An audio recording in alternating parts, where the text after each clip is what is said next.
Hello, hello, hello, everybody. Welcome to another episode of Science Fiction Remnant.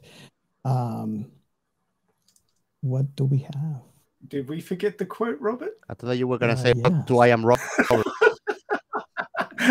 Robert, that's right. Oh dear. It's not too late. It's not too late. Okay. So you say you saw a woman? Well, say so. You could say a ghost at me.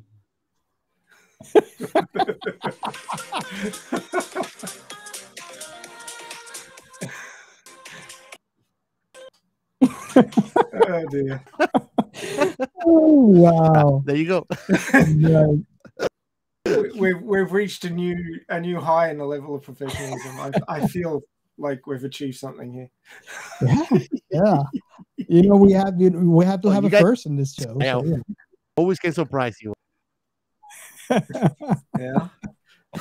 So, hello again. My name is Robert. Welcome, and our host, the mad scientist Welcome, and Captain Robert. Chaos. Yes, we're going to find a science fiction IP called I Am Robert. No, next episode is gonna be to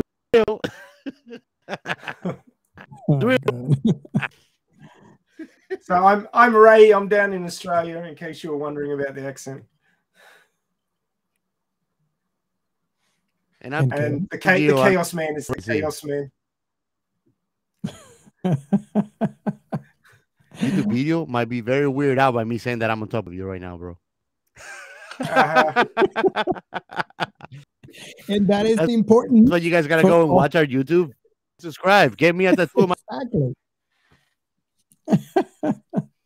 Hey, you want to tell people who are actually listening to this episode for the first time and don't know what you're talking about the tattoo?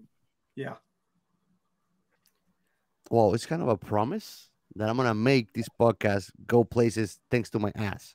That means that once we get 10,000 subscribers, I'm gonna make it more universal. We're gonna make it to decide what you want me to tattoo, sci-fi theme. I'm afraid. Yeah, I'm really afraid. The internet not, bro. naming your I'm- butt. Show no. Spacey Yep. McSpace Face. Oh. Hey, Oh, wow. Probably some not, people no. regret things I've done. I live with no regrets. But the thing is, Captain Chaos, that the internet is going to have fun with your ass. I should Yeah. tattoo. Hey, bro, I might actually just tattoo on my butt cheek hard sci-fi.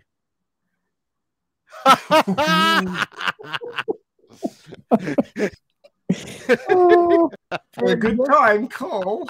just when I thought we five. haven't That would reached be your very level. that would be very, very adequate, right? Oh, Jesus. So let's get back on track here. No, we don't have any of those. What have you guys been watching this week? Okay, I guess I'll start first because I'm easy. I'm always easy. That's what the bathroom, wall said. But Star Trek. I'm still in the I'm still on the rewatch. For all of you out there who may not know, it was an idea. I was actually watching some Star Trek with my wife, and she kind of got tired of not knowing what was going on and what I was talking about, and how I had to pause every single time, find a YouTube video to explain the topic, and then go back. And that took a long time. So she said, okay, what can I do to, get up to speed and understand, what's going on? And I said, well, I have done rewatches before. It would be kind of cool to do a rewatch now because Paramount has done so much stuff for the Star Trek IP. There's so many new shows. So I created a list, which, by the way, if you wanted that list, just reach out to me and I'll send it to you. I created a list where my opinion of what the timeline order would be. And, that makes it a little complicated because there's time travel in there. So Wibbly wobbly, timey wimey stuff. Exactly. So we started doing that rewatch in the timeline order, and right now we are on season 2 of the Next Generation. So I guess I'll keep you on the loop as to where I'm at and when I'm done. But Did you watch the early 70s cartoon version of the original Star Trek though? Oh yes. Oh, good. That's in the list, and it's really really cool. It's cheesy, obviously, but the content. If you are a Star Trek fan, I strongly recommend it. So, it's got the original voice actors' voices. So. Oh yes, oh yes. So that's my that's what I'm watching now, aside from the anime, which I'm not going to mention. Yeah, we had a bit. If you want to know what animes we're watching for the new season, you need to become a Patreon, and then you'll be able to listen to that conversation. Yes, we'll have it all on Patreon. So, Gio, what have you watched lately?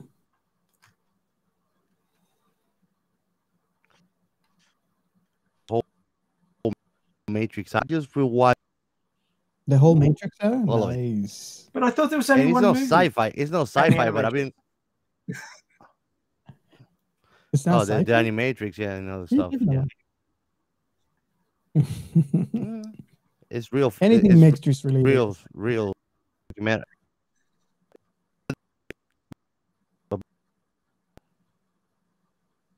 You're cutting off. We can't. We hear only every other word you say. So, Ray, what have you? Whoa. There, I'm back. Okay, you're back. It's the biggest mosquito I've ever seen. You said you're watching The Matrix. That's what I heard. Yeah. Everything Matrix. So yeah, I've finally managed to catch up on The Mandalorian, and I want more. Oh, yes. It is. I saw some tweets about people saying that they were a bit disheartened about where it was going, and I'm like, why? I don't understand either.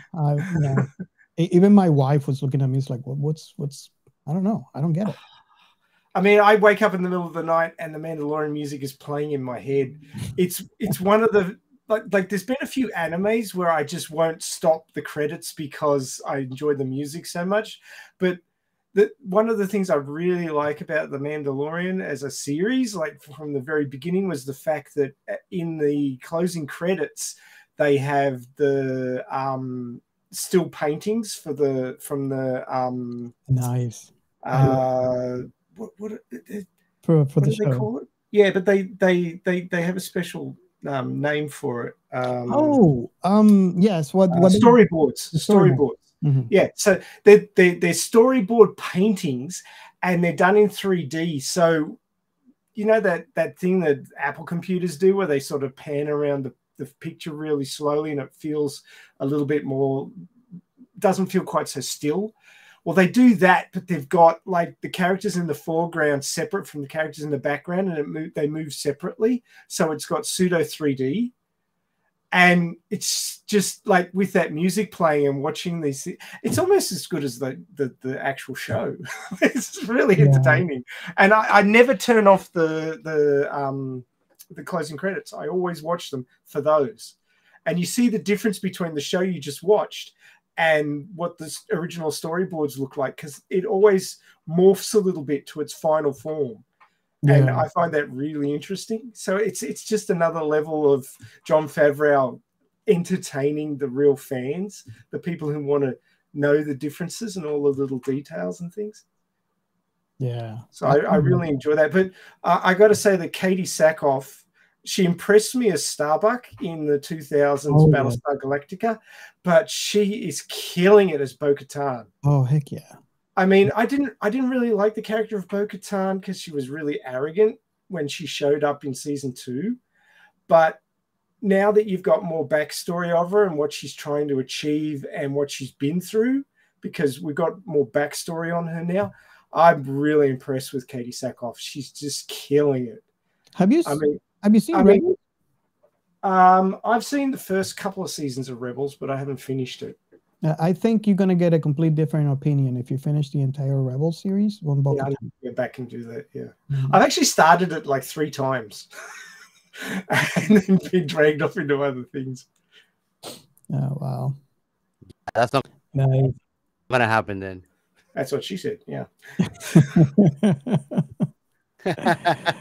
Okay, so we're gonna go on to our first segment. We are Science Fiction Remnant. This is the Funny Science Fiction Podcast. We are the Caribbean Science Fiction Network. We are Monorats. We are One Accord Level 2 Podcast. This is Jesse from Sudden But Inevitable and Open Pipe Night. This is sci-fi. And on this segment, we basically just talk about what it means for us to hashtag this is sci-fi. So if you are a creator or a fan, you have a story, a sci-fi story that you're either creating or you love and you want other people to know about. And on the other hand, we have people that want more. They want more sci-fi. Maybe you finished that big, rewatch that you weren't doing, and now your heart is empty, and you feel lonely. This is how you Right go with the in there Mandalorian.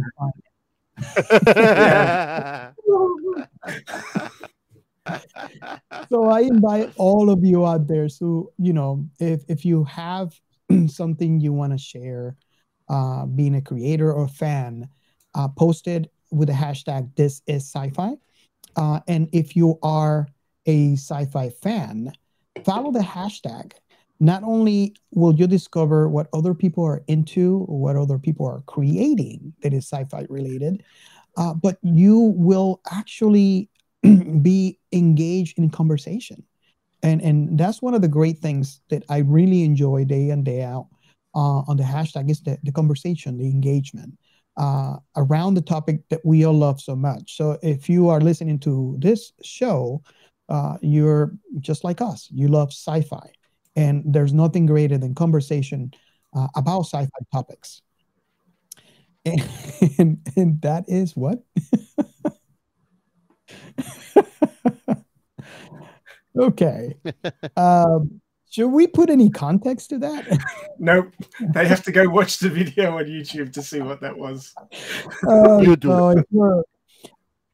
if you are listening to me on the pod and you don't know why I got distracted, yeah, this is a good time for you to go into YouTube and subscribe. I'm trying to unseat Captain Chaos as the most chaotic person on the stream. Yeah, you should have just turned off his camera and replaced it with that one. He's a silent. So we have other ways that you can engage also. If you can reach out to us. You can get on one knee, put a ring on it. There's many ways to engage. Yeah, you can Right, reach out to us. Every on Twitter. kid started with You gay. can reach out to us. You can join our Discord. We're trying to grow Discord, not necessarily for our show, but mostly for sci-fi. So in there, if you don't find the IP that you're looking for, I doubt it, but if you don't, reach out to us and we'll make it a thing. So just reach out to us, join our Discord. You can also call our hotline, and I can guarantee that the message, you leave a message, we will play it on our future episodes. The hotline number is 1-305-563-6334.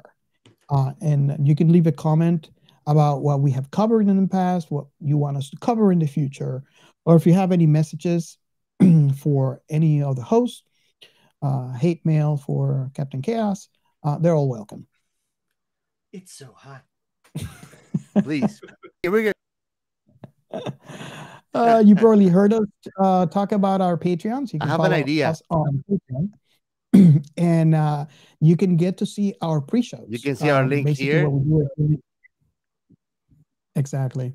You could whenever we And record, you gotta go to we YouTube to actually see have it. kind of like a pre-show, and I record a pre-show and put it on Patreon for you guys. That is not on YouTube. That is not anywhere else but in Patreon. And if you don't want to do much, but you still want to help, we also have a Buy Me a Coffee. You can reach out and just buy us a coffee there. What is and that you'll be supposed to helping out the mean, show. Robert? Is that like if you're being what is that supposed to mean? Is that like if you want to be a lazy supporter, just buy me coffee? No, some people cannot do the But you other. want to support? No, I'm trying to make it easy for everybody. And we got you guys have seen the new website, I like coffee, right? guys. What do you guys think about the new redesigned? I love I it. don't know. I love it, I'm an bro. old school I love the stories. Hey. website guy. Having to scroll down just to see the first part of the text, kind of like why. But that might be what the new kids like. So I'm not going to complain. Yeah. Bro, I love seeing a story about me. Anyway, Yeah. If you guys are not familiar, if you go to our website, which the QR code is on the screen. Also, for all of you who are not watching the video, we have the link on the description. What Captain Chaos is talking about is the blog section. We're actually writing some articles on it. And there is my very first article. It was an experiment that I had. I actually told GPT to write Science Fiction Remnant with us three hosts as a movie, an epic movie, an epic sci-fi movie. And that was the results. And he loved it. I think it came out really cool. I mean, it's an AI who wrote it. So it's not going to be, Emmy-winning story. But it was very, very good and very funny. So if you guys... It's going to be better on my night.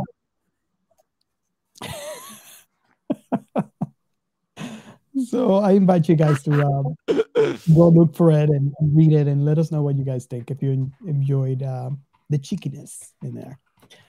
Okay. So hey, I have an idea for this for the hotline. Mm-hmm. Nikki to do a sexy voice saying like, "You've called Sci-Fi Remnant Hotline. Welcome." That would be awesome. Maybe we should reach out to Nikki. And yeah, we have to. Bro. We have to like read her channel or something, or just call her until she picks up. I know the fame is not easy, Nikki. We love you. Awesome. Okay, so I guess we can move on to the next segment. Shout outs. Shout outs. I waited for you to look away. I waited for you to look away. Yeah, I know you're always trying to mess it up, man. But I mean, you cannot chaos the chaos. Now, the funny thing is that my Trello is blank. Isn't that funny? Hey, it's chaos, you know? It is. It's chaos. Not your shitty phone. Well, let's go with our chat out special. Someone's is that even a thing? Someone's they actually engage in a very fun conversation about Logan's Robert's favorite IP. The first one is Kathleen Masurowski, and her Twitter tag is Kathleen GMAZ. She's very fun to talk to. She knows a lot of fun stuff about and fun facts about. It's always fun to talk to her, man. Also, Joe Dove. Is he the son of John Doe? No, this is Doe. And you it's different. It's a different family. Find his Twitter tag. Doe. It's John Doe's son with a V in the middle. And you can find his tag actually Joe And also, thank you, man, for subscribing to our YouTube channel. We appreciate that support. One more subscriber, Thank you. one more to be tattooed. Also, Admiral Funny's Frontier, always interacting with us. Was awesome conversation, man. Into with us and conversation and picking our brain, man. That's what we love. And keeping this is sci-fi hashtag alive. Steve Horizon Brave. Go and check him out also. Great content all the time. He's always making very intuitive questions. I love the way that he makes me think. Somebody that we've been taking to our show, man. It goes down in the PM.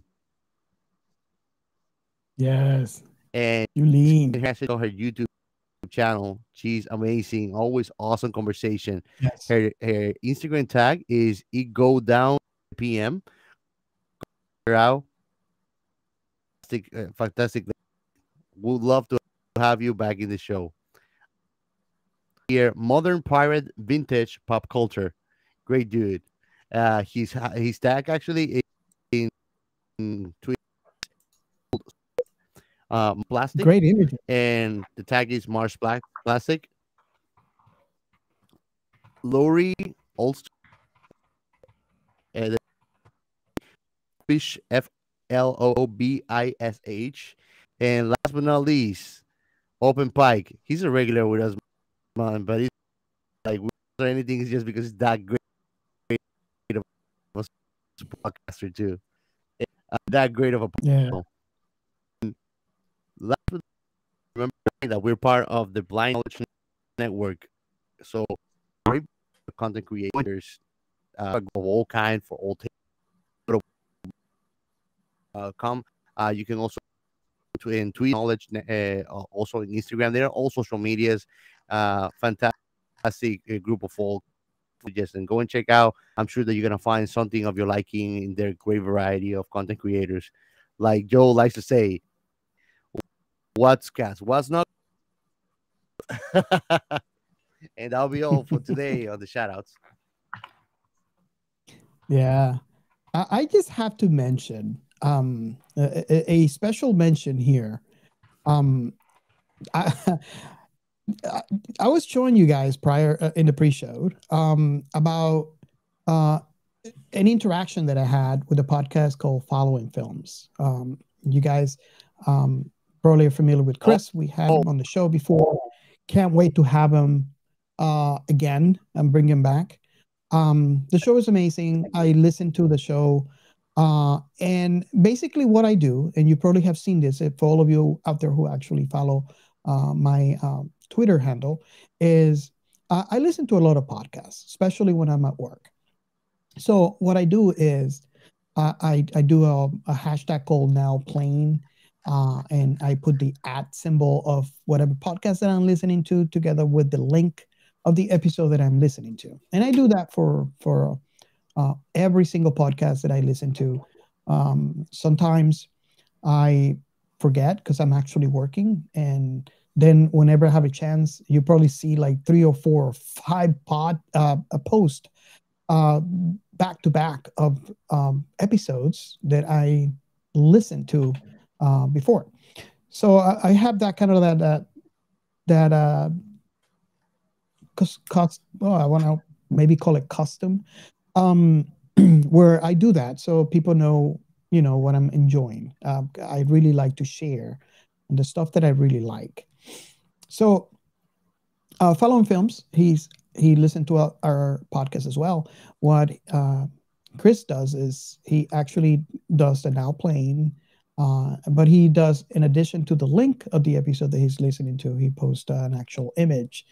And the reason why I'm bringing this up is I had the most interesting interaction where, I posted, I hope you enjoyed the show. Thank you so much. And he says, and I'm going to try to quote here, this was a fun one. I kept wanting to interject. Always a great sign. And And I think it is a great sign. I do have to agree with Chris, because this is how we got our mad scientists. Yeah, Don't you agree? definitely. This is exactly why. I have to go on this podcast. So yes, so I was curious, so I posted, nice, which of the hosts got you to interject the most? And he replies saying, chaos. It's always chaos. So I figure I enjoy that interaction so much, I had to mention it in the show. So yeah, this is the kind of stuff that I like, the interaction. And for the record, online and on our show. For the record, Robert still says about science sometimes just to get on Ray's nerves. Oh, for sure. Oh, I know he's doing that. It's blatantly obvious. Like, I I know he's wonder- smarter than that. I wonder if for all of you are listening to us on, watching us on YouTube, if you guys can look in my eyes when I'm saying this, and can you tell? I'm wondering, are you guys able to tell? I don't know, Gio, you could probably tell when I'm doing it, right? Oh, I'm sure I can tell when you're doing it. That's what I'm calling it, heresy. Hey, did you learn? Hey, Ray, did you learn to know me enough to see my face and know when I'm doing it? Yeah, but sometimes I bite anyway, just because it's so much fun. Well, you have the opportunity now. Post it.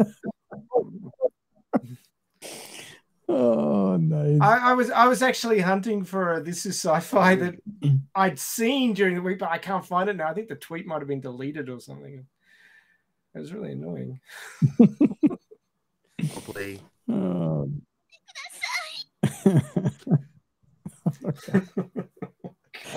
Oh, wow. Okay, so yes, please do. Please do. Oh God! And if you are actually watching us on if you're watching us on YouTube and you see any of these post-its that are being posted on the video, do comment below. let's start a conversation. If you have any post-its you'd like me to write so that I can flash them up on my video, write them in the comments and I'll see about making them. You gotta make one that says rated PG-13, man. Why? We'd never use it. We're never gonna use it. Yes. Oh God. Okay, so let's go on to our next segment. The Outer Remnant. And Gio, where have you been? Me? In Miami.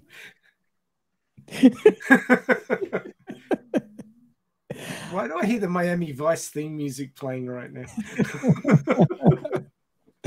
Oh God, I haven't been anywhere. I've been sick, so if I hope I do apologize if my voice is not up to par, but I couldn't do this. A sicko, bro. I want to do this episode. Well, I've been to Paradise, but I've never been to me.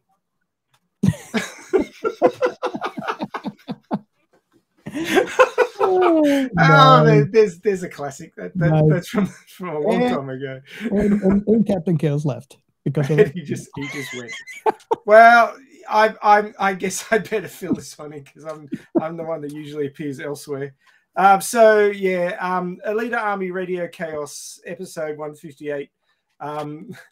After 3 years of doing live streams and 158 of them, it's quite a lot. You start to run out of topics. So you start to get to the bottom of the barrel of topics. So this one is judgment. Is Alita a good person or bad? You decide. And I actually got abused in the chat right at the very beginning. Wow. Somebody who called themselves Dr. Destinova basically said to me that was too simple a question, and are you stupid? And I'm like, no, I did it deliberately to get people to rag on me, and it worked.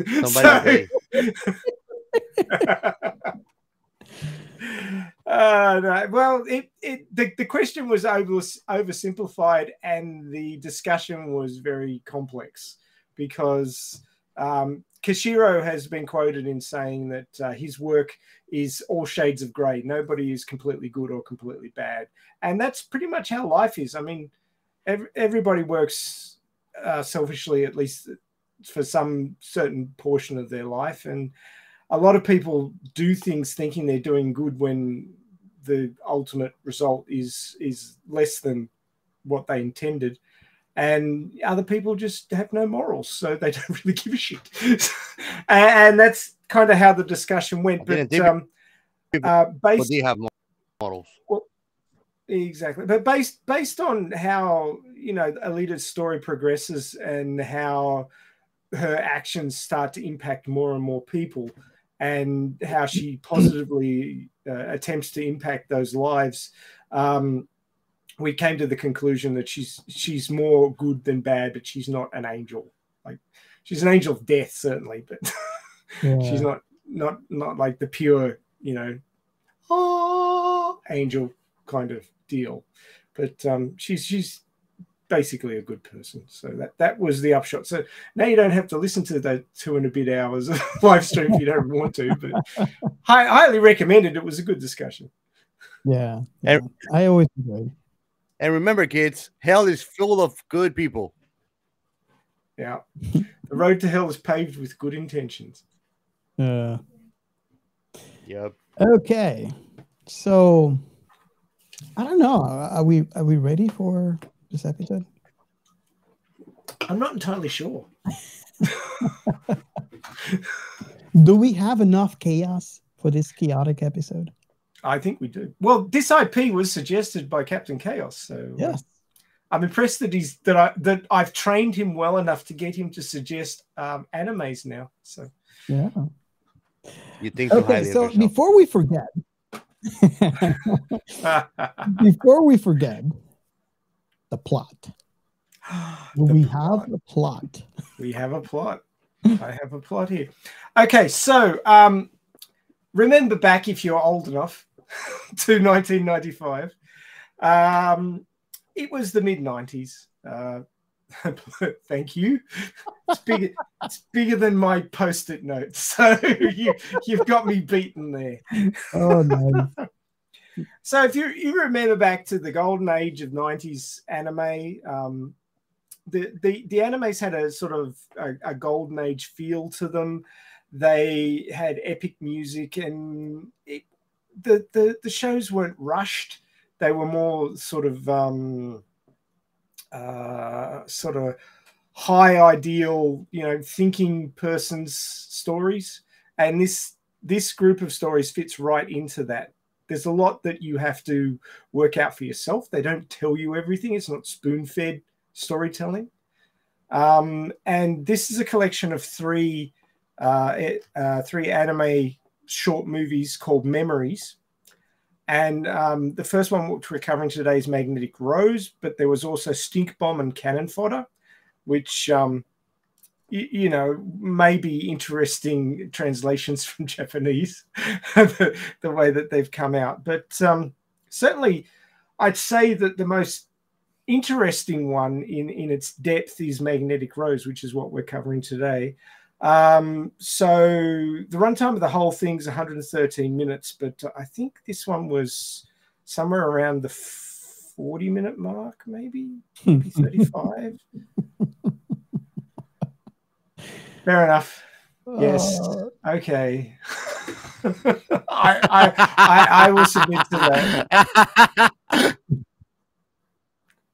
Yes, misquote me. That's fine. That's fine.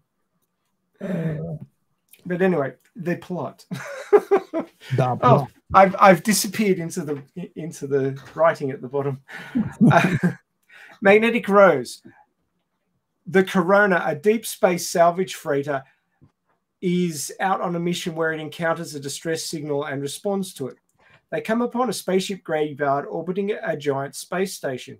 The crew's two engineers, Heinz and Miguel, enter it to get a closer look. Once inside, they discover an opulent European interior and several furnished rooms in various states of decay, but find no signs of life. They discover that the station belongs to a once famous opera diva named Eva Friedel, who disappeared after the murder of her fiancé, Carlo God, some of these are hard to pronounce. Yeah. Rambaldi. I think it's Rambaldi, a fellow singer. Continuing Baldy. to search for the source. Baldy. Rambaldi, depending on where you come from. Continuing the search for the source of the signal, the engineers split up, with each experiencing paranormal encounters, including strange noises and visions of Eva. Miguel enters a dilapidated underbelly of the station, and in a cavernous chamber, he finds a broken piano playing the distress signal. He begins to hallucinate, and Eva suddenly runs up to kiss him. Heinz finds a theater stage and sees Eva, who stabs him when he approaches. Suddenly paralyzed, Heinz relives a memory of his family with his wife and daughter, Emily. The illusion disappears when Eva takes his wife's form and tells him that he will never leave. Heinz rushes to save Miguel, only to find that he has been seduced by Eva into thinking that he is Carlo. Eva reveals to Heinz that she murdered the real Carlo for refusing to marry her and has forced others to look like him. She makes Heinz relive his daughter's death. Talk about toxic women. Oh, yeah. And now I've lost my place. She makes Heinz relive his daughter's death and nearly convinces him to join her. He resists and shoots the massive computer embedded in the ceiling, causing the AI hologram of Eva to malfunction. The Corona has been struggling against a powerful magnetic field coming from the station, pulling the ship towards it. In desperation, they fire a powerful energy cannon, gouging the structure deep enough to reach the cavern. Heinz is ejected into space along with Eva's past victims, and Eva hauntingly sings to a conjured audience. The Corona is crushed and becomes part of the rose-like shape of the station, hence Magnetic Rose. The episode ends with the whereabouts of the real and deceased Eva being shown, and a representation of Eva talking romantically with Miguel, as the two now exist only in Eva's lingering memories. Heinz is last seen drifting in space, still alive, but alone. It's a funny thing you mentioned that, because I was watching this with my wife, and and her first question was, "Is Heinz dead?" And my response is, "Not yet." Yeah. Well, you could say that for anybody, really. I mean, we're all mortals, so he's alive until the air runs out. Yeah, he got a bit of a problem. It's a long walk home. Okay, so out of the 3 favorite questions that Gio loves when I ask, I am going to ask the first one. First, let me ask you guys. Let me apart. Come on, focus. There's too much light on it. It's not focusing. Yeah, you had to kind of cover the entire camera for it to. There we go. There you go. Oh, gone the wrong way. There we go. Number one.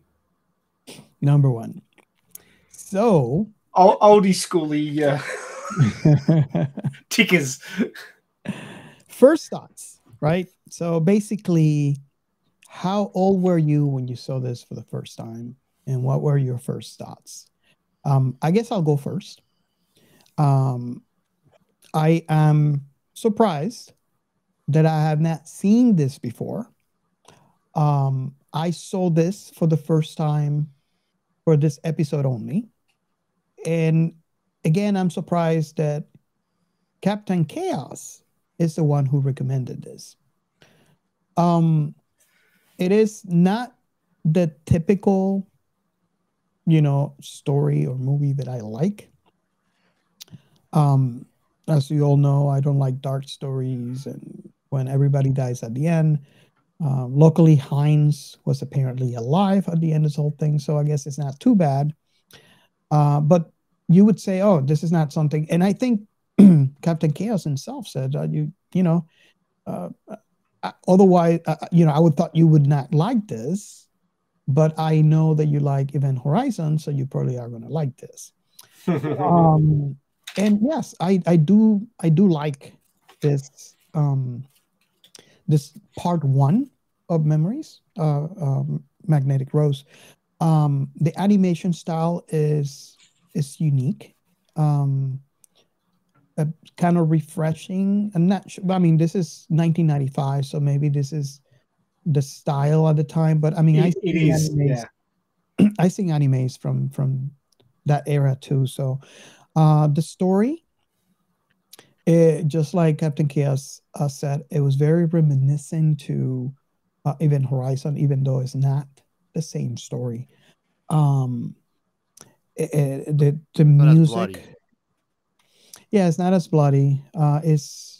It could have been. It's more artful. It's because of the story, right? Exactly. The combination of the art with the music. Yeah. So basically, I'm surprised that this is something that I have not seen before, and it was recommended by Captain Chaos. So that's actually my first thought. I like it. I really do. You guys, so who you wants to should go listen next? to me more often, bro. Ray. Yo. Well, I was going to say I was today years old, but I actually watched this a couple of weeks ago now because we were planning to record this earlier, but it didn't come to pass. But yeah, this story holds a lot of melancholy. It's sort of a story of lost love and lost hope and sort of memories that have lingered long past their use-by date as far as the person whose memories they actually belong to. It's questionable whether or not this woman before she died, because she's actually dead by the time this is all happening, as shown in one of the last scenes where you see her desiccated corpse lying in a bed with desiccated roses piled on top of it. And obviously, in some fashion or another, she's downloaded her memories into the computer. Now, whether it's a rogue AI now who thinks that it's her, that the AI thinks that it is this woman, or exactly how it came to pass is not explained in the story. So you can sort of just try and work it out for yourself and decide what you think happened, which is a storytelling technique that I like, because having everything explained to you just really leaves you as just an absorber of information. I actually like stories that leave stuff to your imagination and you can fill in some gaps, because it means that you're part of the story if you're coming up with what you think happened. So it involves you. And that's a storytelling technique that I feel has been somewhat lost in the new millennium, where everything's spoon-fed and you've got to be told every little thing about the story, or people jump up and down on the internet about it. But there's a lot of melancholy in this story. It's all about lost love and regretting your actions and trying to recreate what was lost and dragging people into it. And this whole space station is just like a haunted house in space, which is the basic plot description of the IP that we did last week, which was Event Horizon. So they're both haunted houses in space. This one is far less demonic. It's more sort of melancholic than demonic.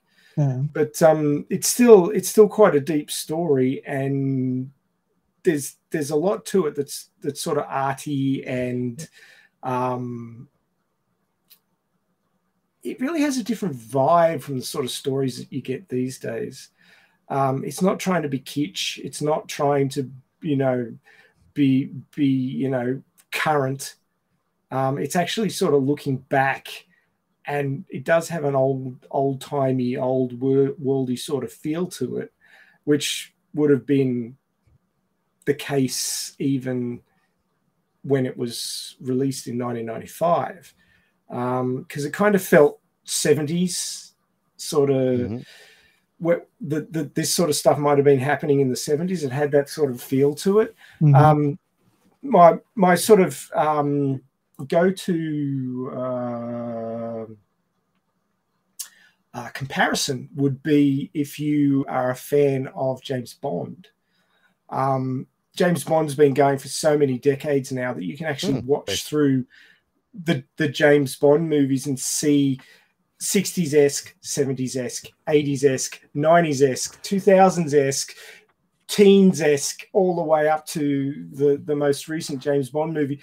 And although it's the same character and the same sort of stories, the flavor is of the decade in which it was produced.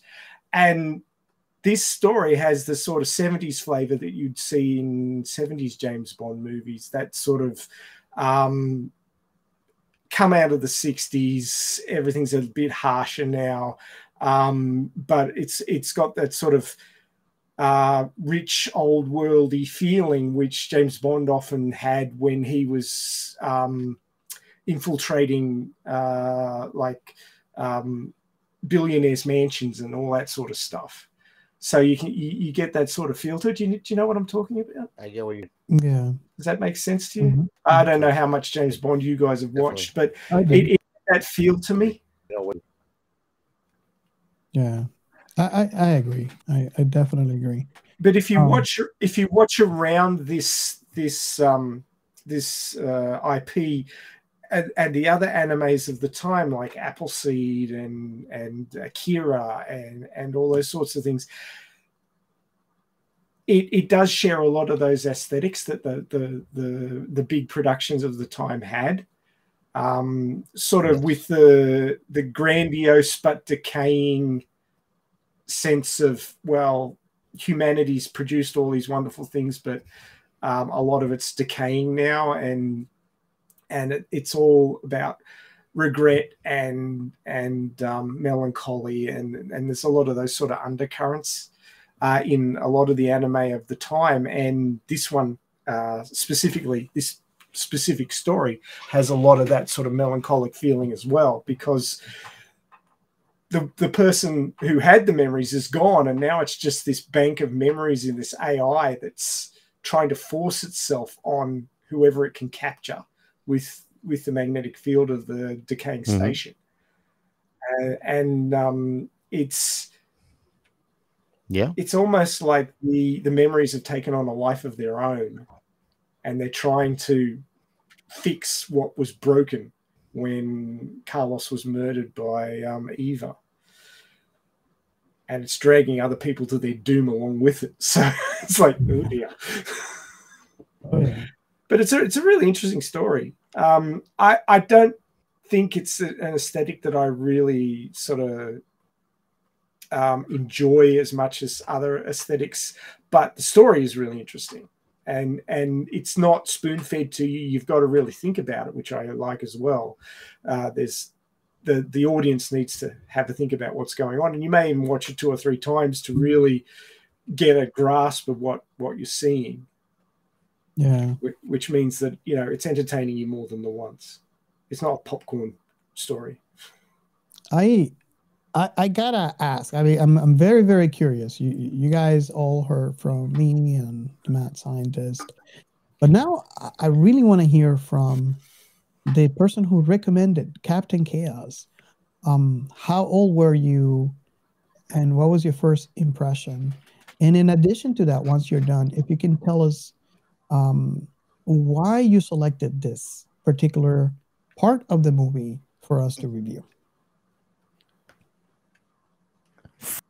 Funnily, movie before we decided to do Event Horizon, and I was just looking for something new. Like, I haven't been watching anime, something, and I was looking for stories and all series in Tubi because they have a great selection of like classics that I used to watch. In Tubi on Amazon. Have you guys watched before Ninja Scroll by any chance? Oh, way back in the 90s, I did watch it. It was a long time ago. I'm familiar. So I found Ninja Scroll the series because I watched the OVA in the time, but I didn't know there was a series. So I watched the series, and when I finished the series, I saw that suggestion. And that's how Steam Boy actually. Where when we got, I think that no bullshit. I memory Twitter, and we had one of our followers actually suggesting because I found memories because it's the same director, the director of Akira. But watch it. I mean, I totally get where Ray's coming from, saying that James Bond feeling, and it's because of like the grand vessels, like that runs feeling, and there's that feeling. You got Miguel and Hines basically exploring on a kind of an airy feeling because they don't know what they're gonna find. This little, like, the little serving angel coming around and going off and stuff like that, and like, kind of like ghost images and in the sea. So that's one of the things that like made me fall in love with that specific story. Like, that make it, like, you cannot have to go making out going on, and you cannot help but feel sometimes trapped that you cannot like tell the guy like, hey, it's in your mind, it's in your brain.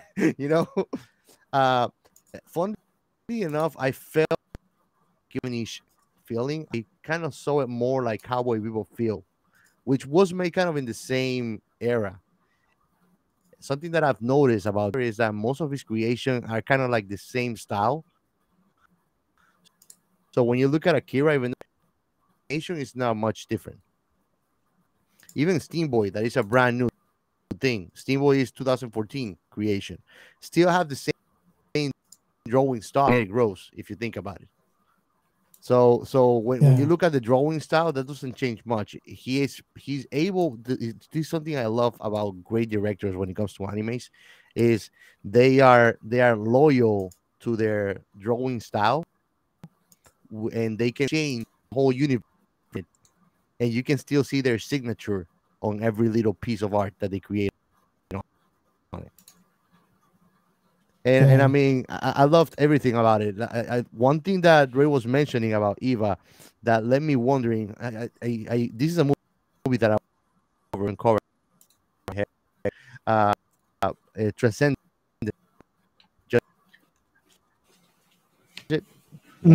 Yeah, probably. No, not yet. Have you watched it, Ray? I don't think so. Transcendence basically deals with a computer scientist that dies, and he opens his mind to before he dies, and he poses that question. I think that you said it's a rogue AI. I think that it could have been Eva doing that, and of course, it's not Eva anymore. That's the great. If it's a copy of you, and still, so yes, it was a rogue AI in my opinion.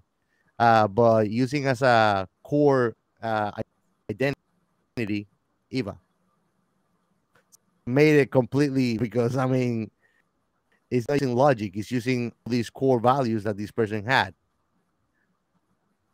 as a person. But it was, it was very interesting to see what Eva would do, lure and Wu walk days to try to keep them in there one way or another. You were gonna say, Robert? I find, it's a funny thing you mentioned that, because I was actually thinking about this, and let me see if I can post a question. Let's assume, and there's going to be a lot of assumptions in this statement. Let's assume that we could upload ourselves into a type of computer, right? And let's make this assumption because we are a collection of electrical impulses on a biological mass, which is what we call the brain. Let's assume that we are far enough into the future where we could actually copy that sort of information, all those electronical impulses, which still leaves out the fact that is it there where we have our consciousness, or is that consciousness somewhere else? So, let's assume that part out for just this discussion for a minute.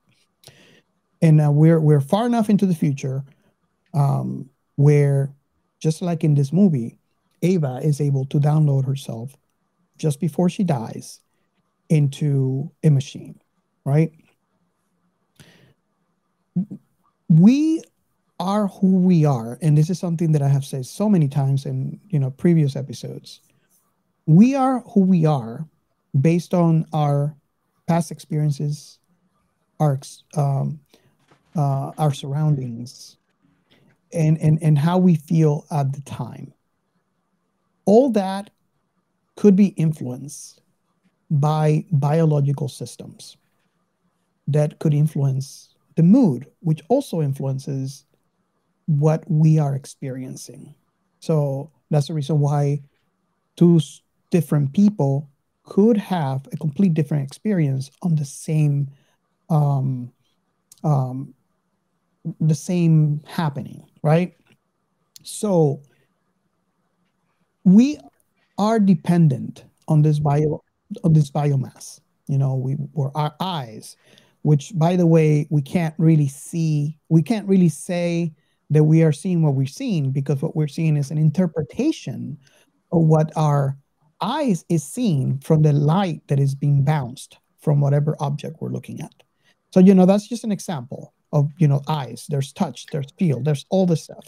There's more than that, Robert. Your eyes actually put the information into your brain upside down because of the way the optics works. And early on in your development, you learn to flip it up the right way. Yeah. And we do it subconsciously by the time we're able to speak. So it never appears to be a problem, but actually the information is coming in upside down. Yeah. And our brains are automatically flipping it up the right way, which is freaky to me because you have no control over it. It just does it. Yeah. Yes. So, I'm seeing all this, right? Because this is something that we already has spoken about in previous episode. But the reason why I'm saying all this is because now we have someone that is ready to die. This person is probably at the latest part of their life, and they're in a deathbed, and they have the flowers just like we saw at the end of the episode, and they're ready to die, right? So they're able to download, and I'm assuming here it's not expressed in the story. This person is able to upload themselves into an AI. Now we're switching from our senses being biological to our senses being mechanical. What if you are able to, which is a big if, right? We don't know that part yet.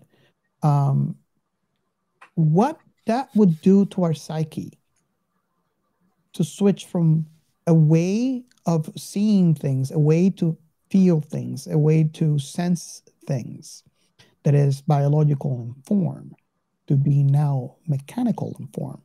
And just to give you an example of what Ray just talked about, our vision is upside down and our brain flips. Now, you're seeing through cameras that maybe, let's assume for a minute that they're the right side up and not flipped, right? Let's assume that for a minute. Maybe we're seeing things because we're using sensors the right way. Maybe what we considered black before with our eyes has always been white. And now we're seeing that. There's a lot of things. My question is it really us at that point? 'Cause I think what makes us I have the answer. What do you think, Ray? Well, Well, it's not just. I mean, that's one level of it, but also the fact that Eva's memories are being superimposed across this crumbling space station. When the two explorers come in, trying to find out what's going on with the SOS, they're walking through her memories, not seeing the station, but seeing her memories. So they're not only getting things through their biological senses, where the AI, whether it be her or just utilizing her memories, and kind of living in the past, because the present is a decaying mess. But they're not seeing the real station. They're not seeing the real happenings. They're seeing into her memories, and she's manipulating them, and she wants to use them as a surrogate for Carlo. And even to the point where she's going to keep one of them to play with and kill the other one, like she killed Carlo. So, I mean, it's this repetition of action and attempt of avoidance of action and regret and melancholy, and there's a whole bunch of stuff going on in this story. It's very deep. Yes. Oh, yes. You were going to say, Gio? Well, to answer you, I have a strong belief that AI is not Eva. If you put yourself into the realm, you are transferring yourself. You're uploading yourself. This is a form of copy of information. So the origin, it's not transcending somewhere else. Make sense? That's my examination of the reality of this. So if I were to transfer myself into an AI, I am literally replicating a version of myself on a virtual space, but I am not transferring this into there. Even if I kill myself biologically to be, I'm killing myself. I am not per se. Even if in the future you can actually download that, that is not me anymore. That will be more interpreted as branching a reality into multiple reality, if you want to put it as something. Yeah. Still gonna pose the question, which I have my doubts on, but then again, you can also see on your that this AI behaves to lure praise into it, to trap it like a hungry thing, That is like that is what I was going to. This is where I was going to, and it's a interesting thing that you mentioned that. The reason why I posted that question with a lot of like ifs and let's assume, right? There's a lot of assumptions here, a lot of assumptions. Yes, I that's like an understatement, right? Let's assume that this person was able to transfer themselves, right?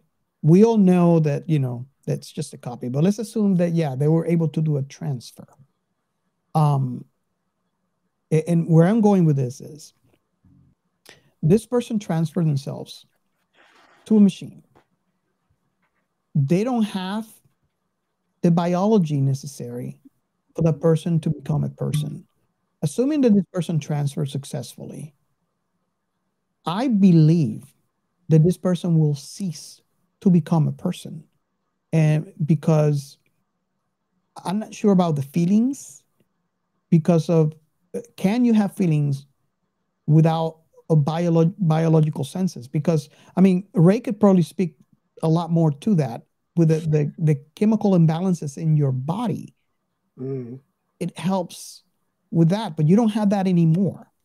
So if you have a complete successful transfer, it still could make her being a psychopath, because she no longer can, she has the memories of what it was to be human, but she no longer can relate, because she can't feel like a human. Therefore, she would become this calculated, trap machine, and trying to trap people and not really relating. I think that's the point, is losing the ability to relate. And that's where I was going with the question. So it's really good that you mentioned that, Gio. What do you guys think about that comment? Well, Okay. I mean, there's a lot I of have some. ifs, buts, maybes. You go, Ray. You go, or Ray. Me, Gio. Okay, so there's a lot of ifs and buts and questions within this whole idea. Yeah. I mean, scientifically, the soul is something that cannot be measured or quantified, and therefore you just take it on a feeling that it exists.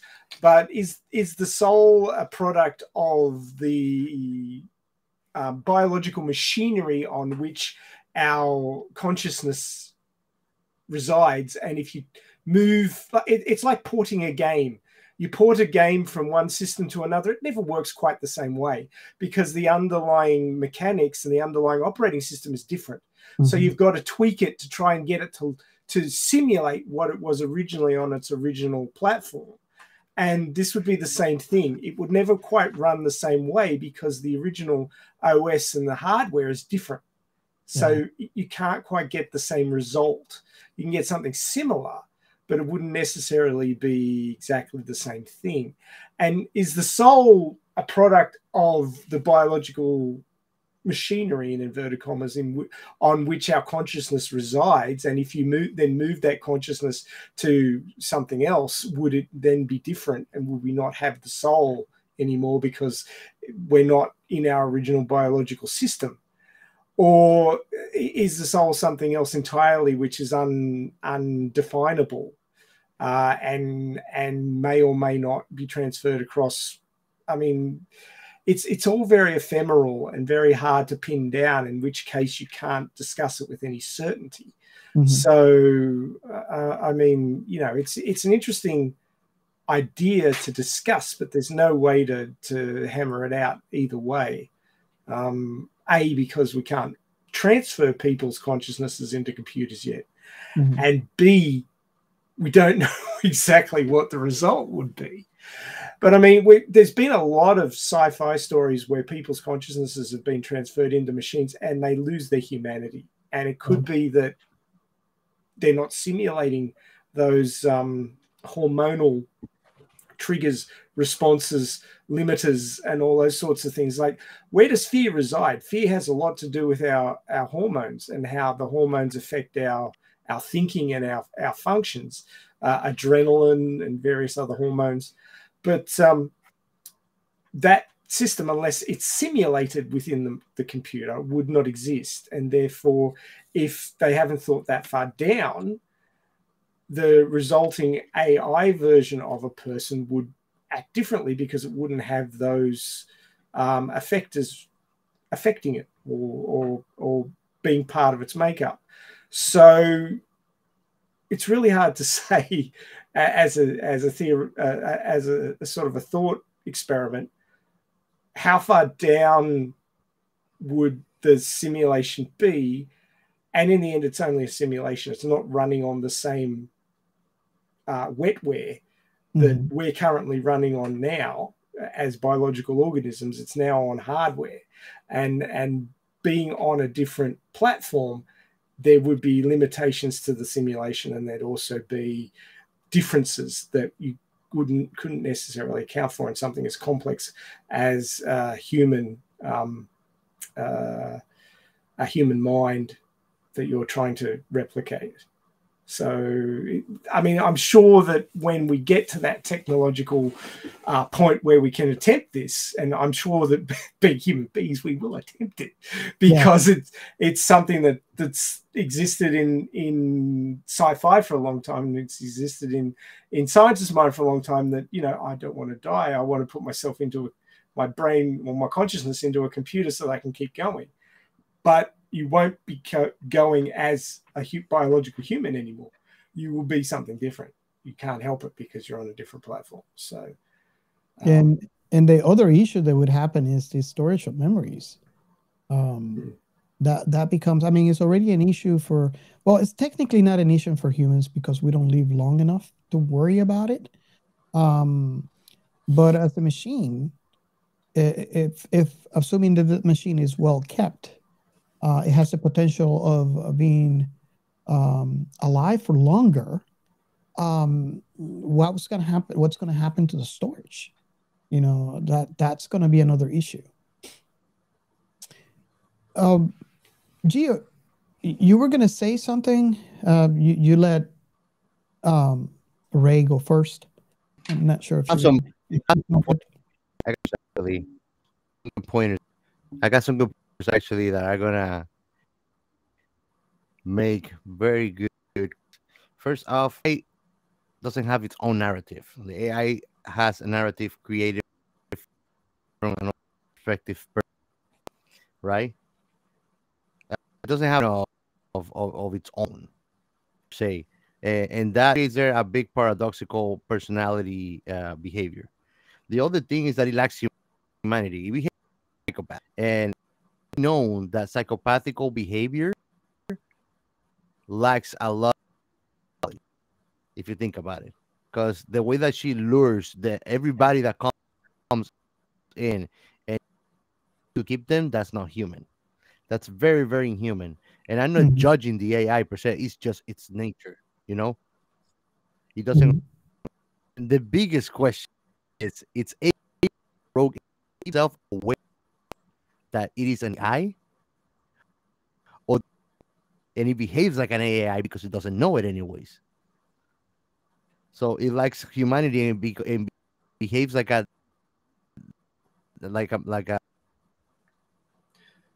I can't argue with any of that. That all sounds like it's on point. Yeah, I do agree too. There was one other thing I was going to bring up before we wander too far from the point, and that was that human memories are not immutable. When you remember something, you think back on it, and every time you remember it, it changes slightly because your memory is not like a video. It's not like FMV and you watch it like it's happening at the time.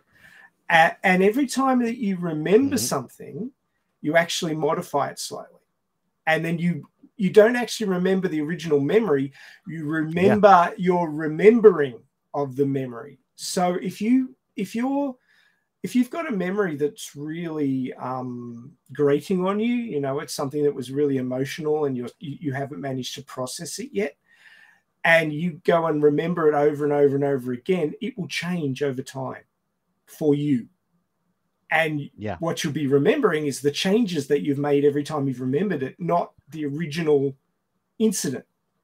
And my father was a big example of this because he used to grind his teeth about things for weeks and months and years, and he had a lot of trouble processing things and coming to grips with them. So he'd be remembering it, and he'd end up changing it to his narrative. And then that's how he would remember it, and it wouldn't match how everyone else remembered it. And then we get into big arguments about it because he'd be remembering something that is not the way it happened. He'd be remembering how he felt about it. So, this caused a lot of problems because I imagine we wouldn't be arguing from the same standpoint anymore. Tell me if I'm wrong. For him to see that everybody's experience was, but he, right? Yeah. Well, basically, you say this is what happened. He'd go, no, this is what happened, and they differ. Yeah. You can show him a video. You can show him a video of him telling, and he will tell you, no, that's not true. Right? Yeah, he would. If you videotape something and then he was grinding his teeth about it for a couple of years, and then he would say, no, that's not what happened. The video is wrong. And I was like, it's a video. You can't be wrong. So, and I would have to say that this is the reason why we have something known as the Mandela effect. I strongly believe this. I'm just going to look that up because I don't remember exactly what it is. You don't know? Well, Mandela effect, you'll find a bunch of videos on YouTube where people are saying that we live in we have switched dimensions, or we moved to another dimension, because the way that these people remember things, maybe there's a letter missing, maybe there's a movie made by a actor that wasn't really made, and maybe there's some event that happened that never happened. So there's the hashtag or the title Mandela effect, and the way that they call it Mandela effect is because of the way they how some people remember what happened to Nelson Mandela. They are different. For 50% of the people, then 50% of the other people remember completely different. So that's why they call it the Mandela effect, in honor of Nelson Mandela. But if you do a quick search on Google, you'll find there's a lot of theories, and people are saying, okay, there's a conspiracy and all that stuff. I always believed that the reason why we have the Mandela effect is because of what we are talking right now. And it's the way that when we think about something and we think about something, we're actually changing our memory of that event. What do you think? Gio, are you familiar with the Mandela effect?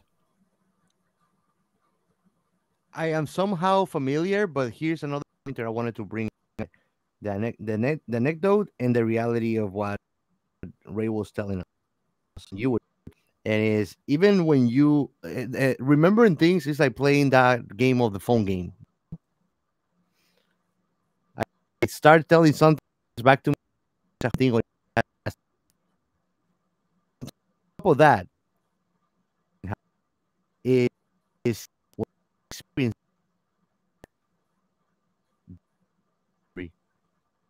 alter how we actually perceive it, receive it. It has happened to me. That's why I journal a lot. For example, I read it back, completely conceptualize because of my point of maturity now, being more or less. Yeah, I can be less mature sometimes, but that can completely change the fabric of reality of an event. If you think about it, if you're flustered or anxious when something happened, you might think that it was something bad when it was something good, or vice versa. Yeah. I mean, all your memories are affected by your emotional state at the time, your hormonal state, and whether or not you're affected by drugs or alcohol. Mm-hmm. So, there's a lot of filters that go on between what actually happened and what is actually stored in your head as memories. And that's only when it's being recorded in the first place. And then you start, chewing on that bone and remembering it over and over again. And like my father used to do, just modify it to the point where you're happy with it. And that was his recollection. And that was part of the reason why, he lost a lot of friends when he got older, because he just couldn't agree with anybody about what happened, which caused a lot of strife. But, there's a whole gamut of ways to deal with this. I mean, if you understand that this is a factor, and a lot of good scientists do, then they're always prepared to be wrong. And science as itself is an incomplete body of knowledge, and therefore a good scientist needs to be prepared to be wrong, needs to be updated. We learn something new about the universe, you need to update that. You can't stay with the old version If the new version makes more sense and fits in better, then you need to accept that and move on. That things have changed and things are different from what you understood it, and memories are pretty much the same thing, which is interesting because that's the name of this what Kit Kats. Oh, I'm sorry. I know you were talking. I wanted to bring a little example of the Mandela effect for people that are not aware of. Right. Okay. So without telling you which one is which, right? One side is what half the people remember, and the other side is what the other half of the people remember. Oh, the dash in the middle, and Looney Tunes and Looney Tunes. True. So True. many people think there's a conspiracy, right? See, now they remember this. Some other people remember that. One Pikachu, for example, with and without the tail. Yeah, the new Pikachu, the new Pikachu, I know is the one with the tail blank.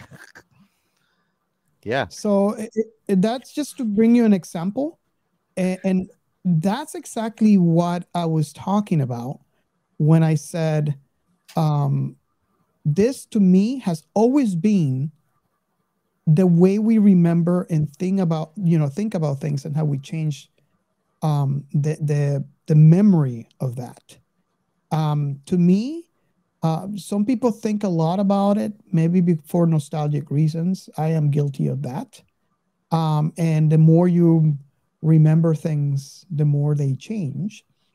And some other people are not as nostalgic, or maybe they're nostalgic about some other thing. And that's why their memory for that specific event did not change as much. Well, some people are also details related and other people aren't. So they don't care if there's a dash in a Kit Kat or not. So it's not important to them. I'm probably in the I don't really give a crap about that department. But also being that we're now a global community, being that I'm in Australia and you guys are both in Florida, the way things are presented in different locales is often different, to the point where they don't do it as much nowadays because of the global community, but they used to have different names for movies in different zones.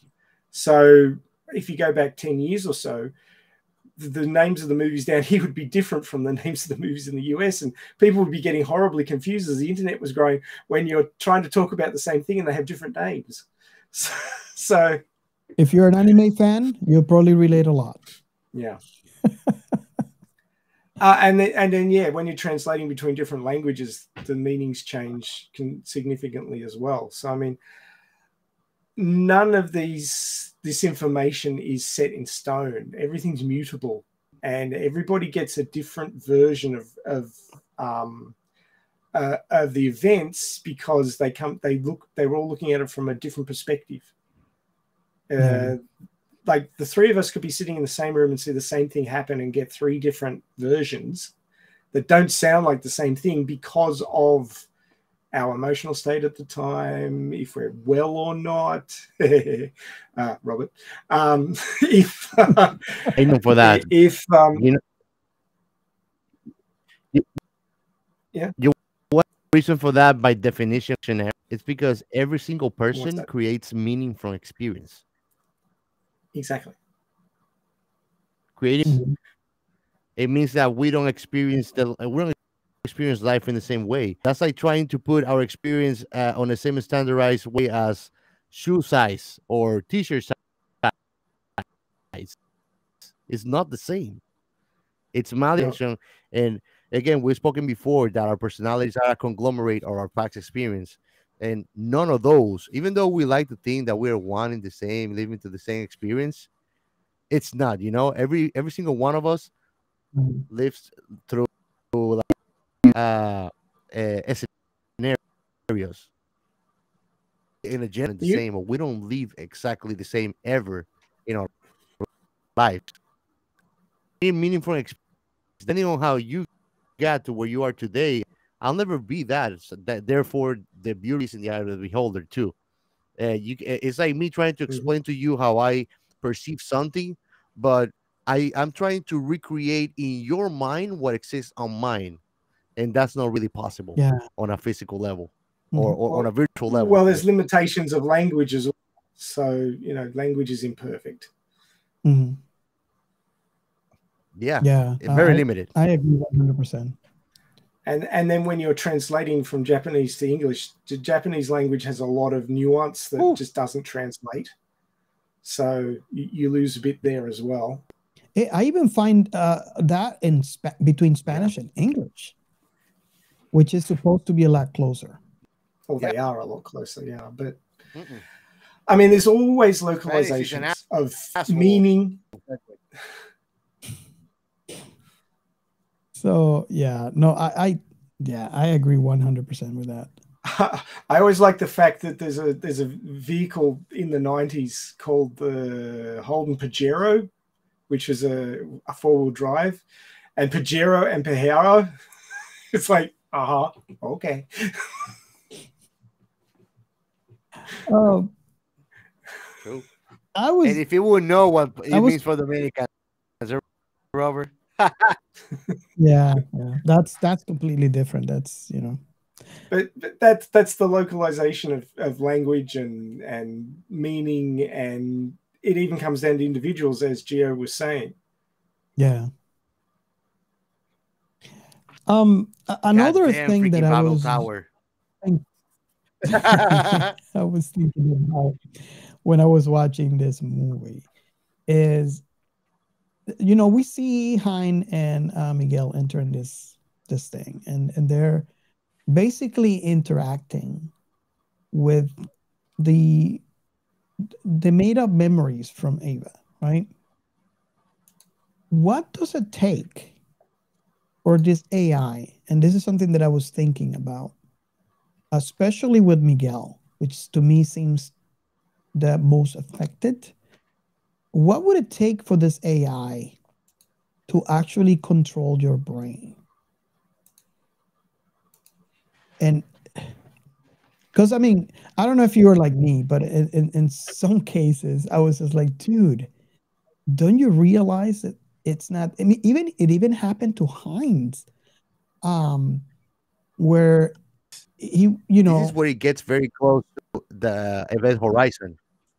It's the fact that these things knows your past experiences makes you already make the assertion it has to be real because I haven't told anybody this yet. It's here, and which tells me same thing as Event Horizon. If this whole ship, we're looking at Ava like that single little Barbara, but it's the whole ship alive.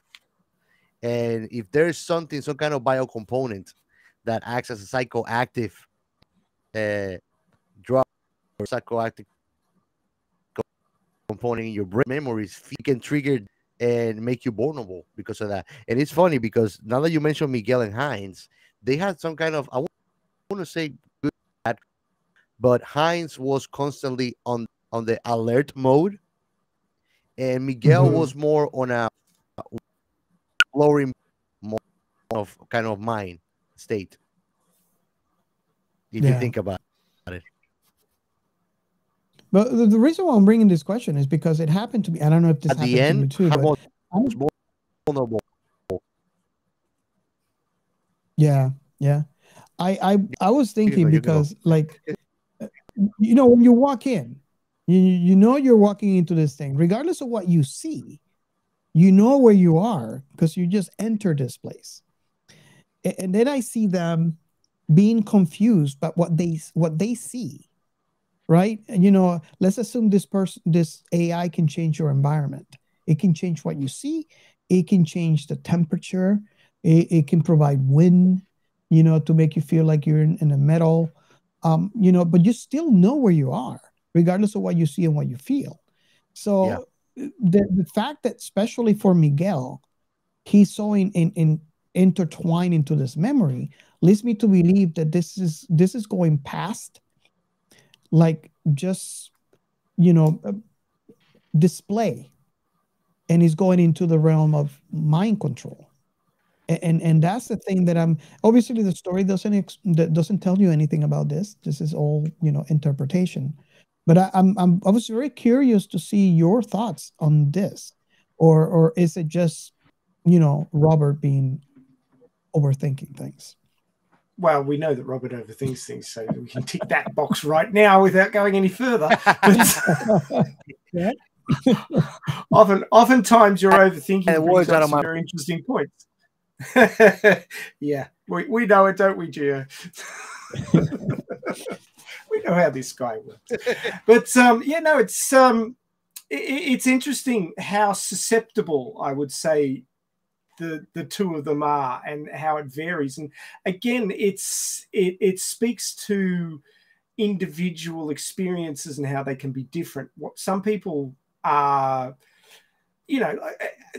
I give you the example of a haunted house. Some people go in there going, oh yeah, I know that there's going to be people in here that are going to jump out at me, and there's going to be like projections and stuff that are supposed to look like ghosts, and it's all supposed to be scary and rah, rah, rah. But I know it's a haunted house, and I'm just going to walk through here and go, yeah, that was scary, and walk out again, and not get into the flow of the point of going into a haunted house, right? And then there's the people who go in there and the first thing that jumps out of them scares them shitless. And they're clinging on to somebody next to them, be it a love interest or whatever. I've watched a lot of animes like that. But, they are in the moment. They are not thinking about the whys and wheres of what they're experiencing. They're just experiencing it, and they're taking it as it comes to them. And that's two people experiencing exactly the same thing completely differently. Yeah. So it's not just whether or not the AI was able to manipulate more than just the visuals, but it's also how susceptible the person is, or how accepting the person is of what they're experiencing. Yes. Okay. And that happens a lot with age as well. I mean, you look at a lot of these stories of teenagers completely freaking out and making up their own narratives about what's happening, and just completely bollocksing up their young lives. I can put my hand up and say that was me when I was young, because they're making their own narratives. Looking at it from a behavioral point. Well, the young people don't have the experience You want me to tell you what's actually going on, so they make up these things in their heads to fill in the gaps, and they're usually hugely negative and highly incorrect with what they're thinking. And they decide this person hates them and that they'd never have a chance with this person, and so forth and so on, rather than going out and exploring the situation and accepting what they're actually seeing at face value, rather than putting their own massively negative narrative on it and destroying every opportunity that comes across them. And I was guilty of that when I was young, so I know firsthand what it was like. You were going to say, Gia? The pain on your narrative. No, I was saying that Yes. on top of that, Yes. one big characteristic too on the difference of ages is that when we're younger, know about things, and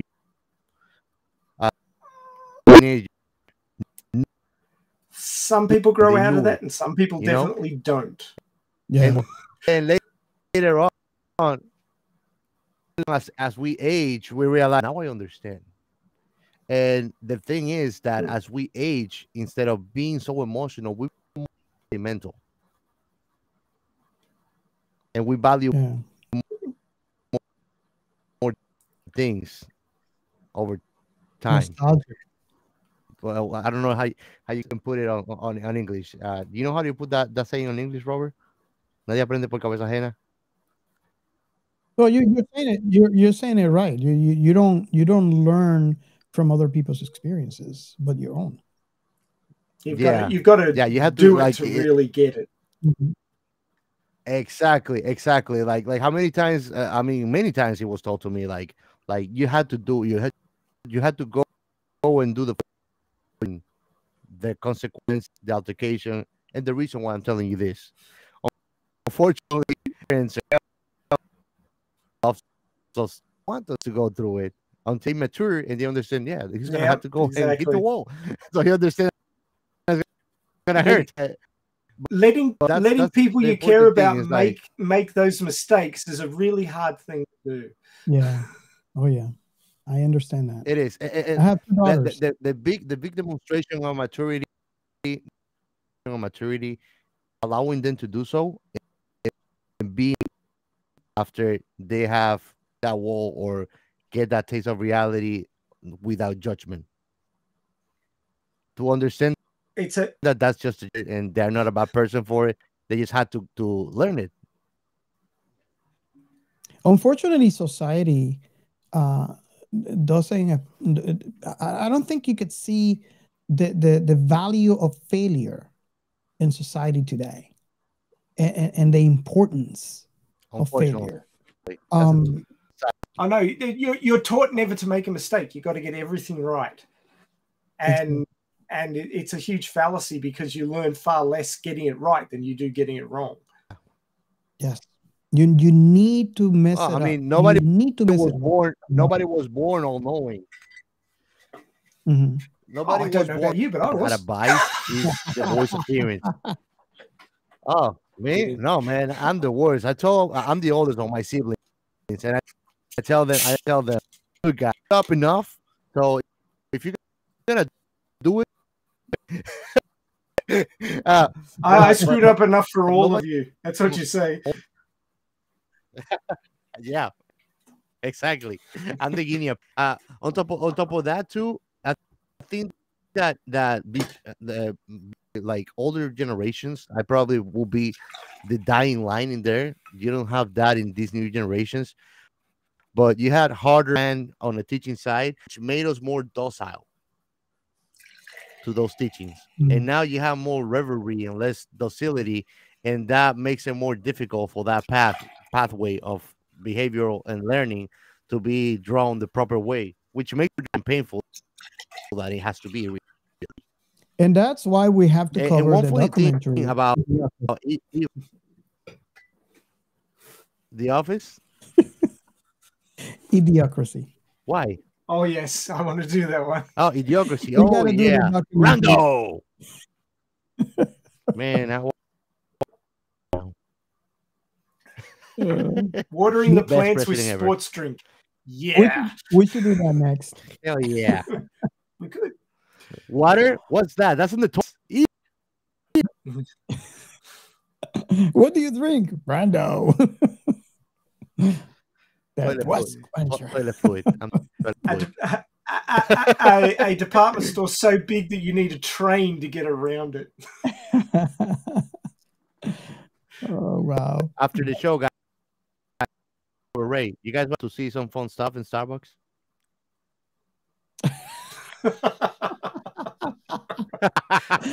Oh, nice, nice. It's pretty scary. I'll tip well when I go to Starbucks. Don't worry.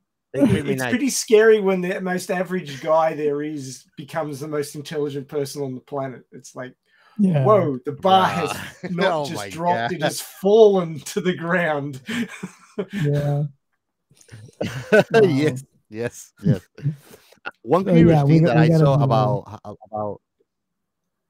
the equation, and I would, because I know that Heinz and Miguel were not the first fall prey to her. Anybody that would come across her and stay there and die there. But I think that the equation on the side of the attack was the AI. What made the variant was the experiences of every individual, which I found very.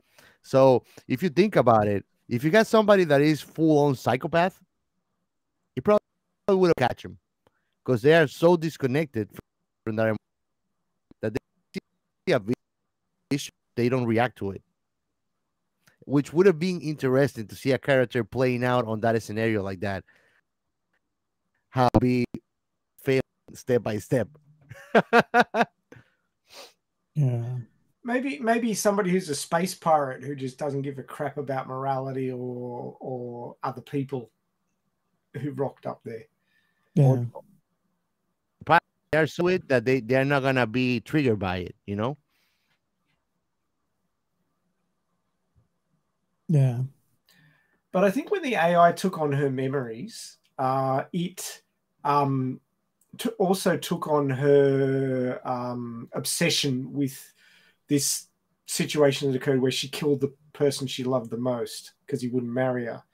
And it's like what happened with my father, where he would replay the same memory over and over again, trying to come to terms with it. And this is what's happening with this AI. It's replaying her memories of when she was popular and famous, which, you know, meant a lot to her, and when she killed her fiance who was leaving her. So it's sort of those big, impactful, regretful moments. Yeah. You perfectly finds the whole point of reality on how obsession. And when you put an AI that does everything maximized and perfect, obsession is a dangerous thing.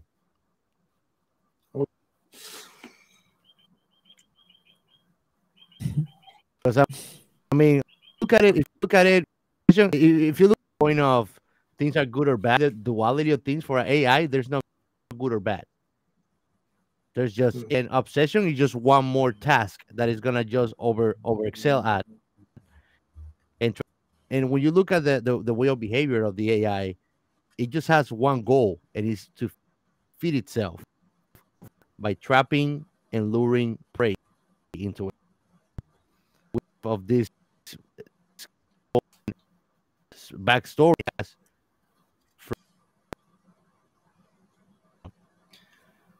So I presume that what's been happening to those other, you know, bone corpses that are there at the very end of the show is that they've been lured in and trapped within this make-believe world from her memories, and they've just stayed there until they've starved to death. Yeah. And the funny thing is, not only her memories, it's a mixture of her memories marked across every specific person that comes with their memories in their past. Because if you notice, Miguel and seeing the same thing. Both of them were seeing a whole different thing. Each of them were seeing the filter out reality of their past with what Ava was trying to bring. I just wonder what the heck, like just like in Event Horizon,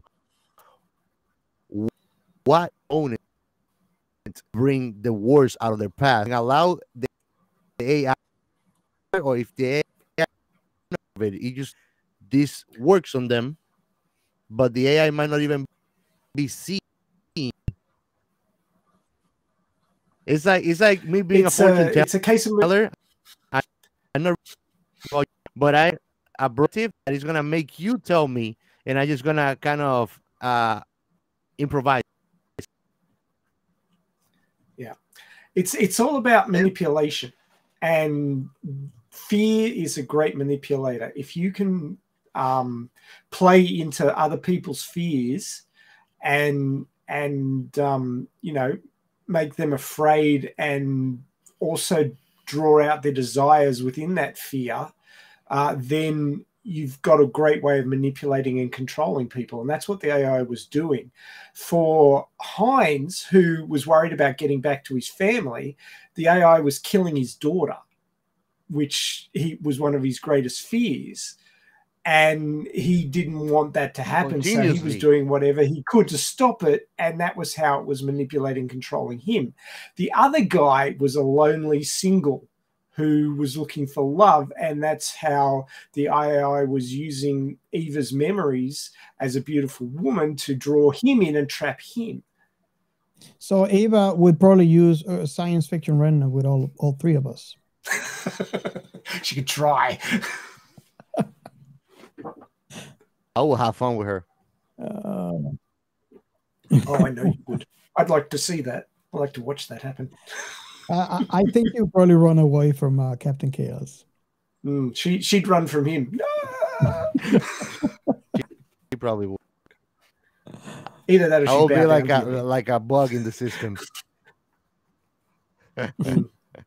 You're the one, are you? system. You're the anomaly in the Matrix. The one. I've seen 17 black cats walk past this morning. That's kind of weird. No, it's just Captain Chaos. On the Fair enough. staircase that I see.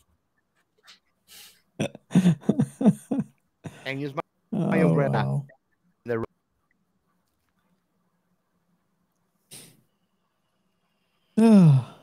Yeah, this one, you wouldn't think of this movie as being something this deep. No. Considering it's technically not even the whole movie. I mean, this is a collection of 3 stories, right? We're only talking about part 1. And it's really interesting to me how deep. And I watched this multiple times since, because like Ray mentioned before, we were going to record this earlier, and just didn't happen. But it gave me an opportunity to watch it multiple times between that time and now. And yes, it really got me thinking. This is one of those deep. I could only imagine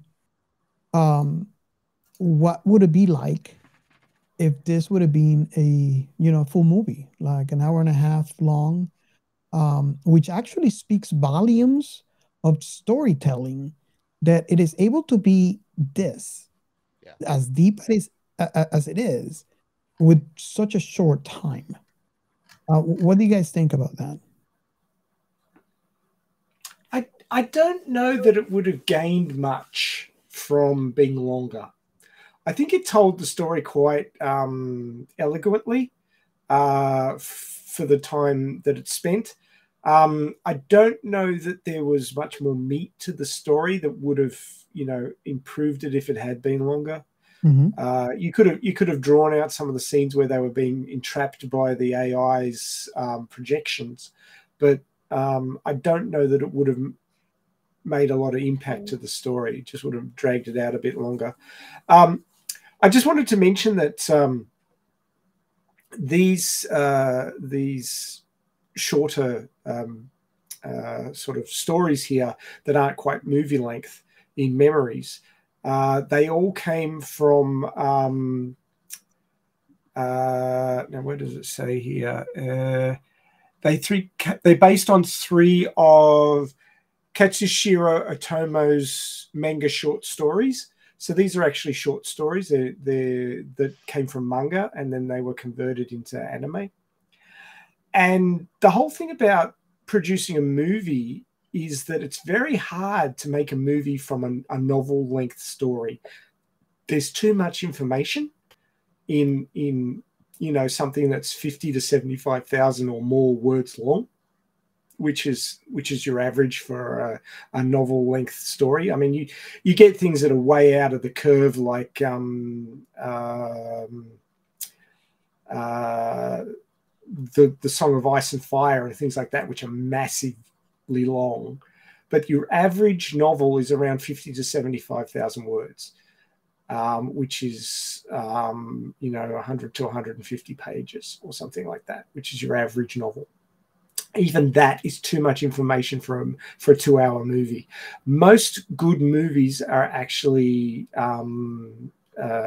made from short stories, because a short story has enough in it to fill 2 hours quite successfully without having to cut huge amounts of the story, like side stories and backstory and details that don't really push the plot along as hard as the main story thread, so to speak.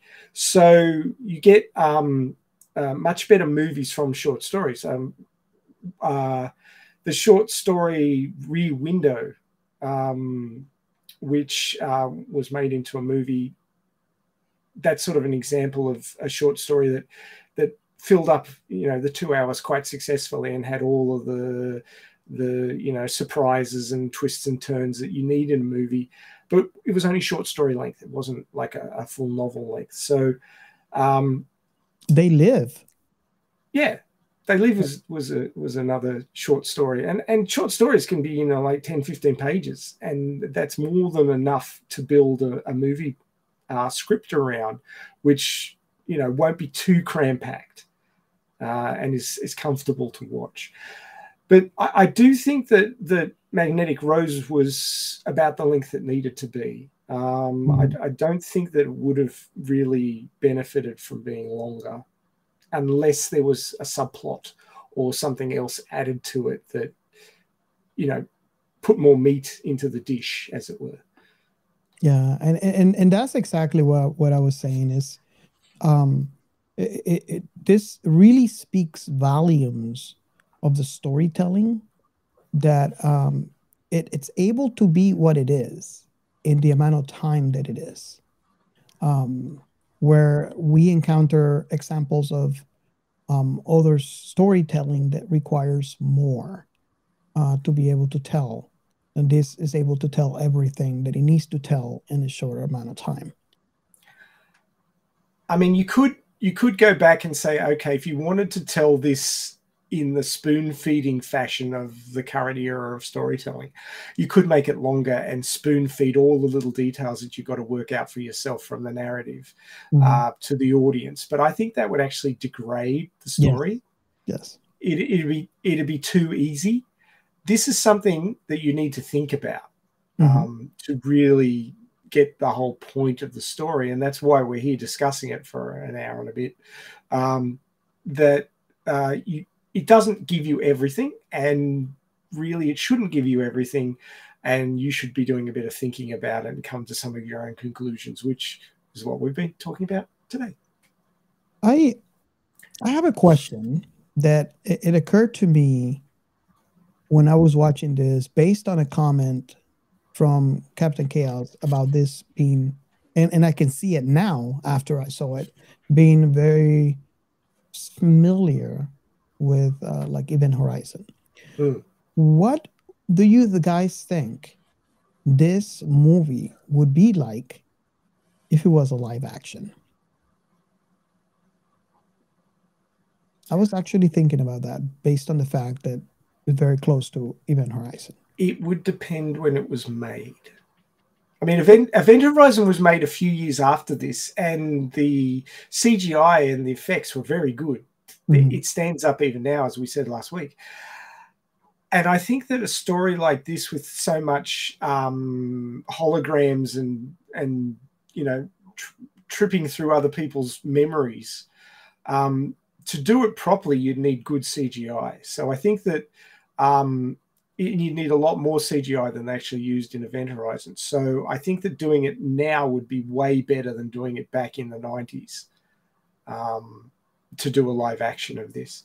I would hope that they would, spend the time and the money to do a good job of it, because I think it's a story that deserves a good treatment. I could see it being done badly, basically. You'd want to handle it with care, I think, to do a good job of it. Now, aside from the sci-fi genre that this story is, what other genres do you think would make it by being a live action? I mean, I see thriller. I don't know that I see horror, but it could be horror if they make some changes. It's too dramatic. And something funny that I wanted to add to is Ray said that maybe nothing much could be added, but it would have been interesting to see at least short back actual life divide between the AI and who she really was, because we will never know who she really was. Really, we just know this and the construct who she was supposed to be, but we sure as hell know that was not. And even if she killed a man because she wanted to keep it, all we know she really was. I mean, people act out of emotion and regret things later on. This AI doesn't have that thing. This AI doesn't feel regret or remorse.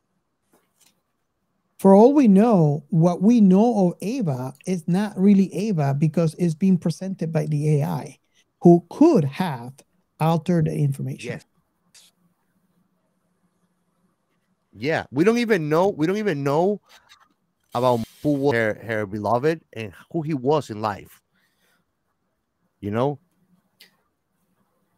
It did really kind of feel like Ava was sanitized. All the variants. It didn't feel like a person so much as like a representation of a person, an entity. Yeah, well, Agreed. I'm not explaining it very well. I'm trying to find the right words, but the way she reacted, the coldness and the lack of empathy, spoke of the fact that it was an AI. Lack of humanity. There was an AI behind it, not a person. Yeah, lack of humanity. And it would have been nice, I guess, if you wanted to make it longer, if you actually got to meet the real Ava hidden somewhere within those memories, like got somebody who actually gave a shit. Yeah. Maybe it was a little girl version of Ava or something. Yes. Who apologized for what was going on or something like that. You could have added that in, but it might have muddied the waters and complicated the story too much. I think there was a lot of meat in this story that you sort of have to untangle and get straight about what's happening, because it is a little bit of a confusing romp in that, there's flashes of memory and people interacting with them and things going wrong. And trying to work all that out and what's going on, like Robert said, he had to watch it several times to pull that all together in his head and make sense of it. So it is a little bit disjointed in places, but that's deliberate. That's part of the storytelling. It's not an error in the scripting or anything like that. And if you added some more details into it, it might get a little too heavy. Yeah. Oh yeah. One thing that I did want to add, which plays through, guys. What's he got this time? Let me do this so we can see better. 1 second.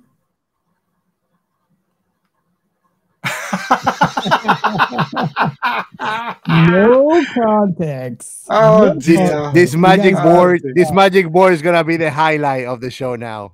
This is how we're gonna lure people like Ava. See, he's gone. He's one up to me from my little yellow post-it notes. He's one up to me. I didn't mean to interject you, Ray. Finish your thought. That's all right. That's all right. Finish your thought, Ray. Crap. Completely broke my chain. You were talking about. We were talking about Ava. You were basically developing on like the way that it will be other perspective of and oh right, yeah. So like you were like what I was actually trying to draw through both Magnetic Rose, Event Horizon, and other movies like Aliens, is that there's this sort of cool futuristic feel of I don't know if I call it everyday sci-fi, but sort of like process sci-fi, I think would probably be the best way to describe it. How everybody's got their role and how things function aboard a ship, or how a military operation rolls out on LV-427, or how these guys work as a salvage team.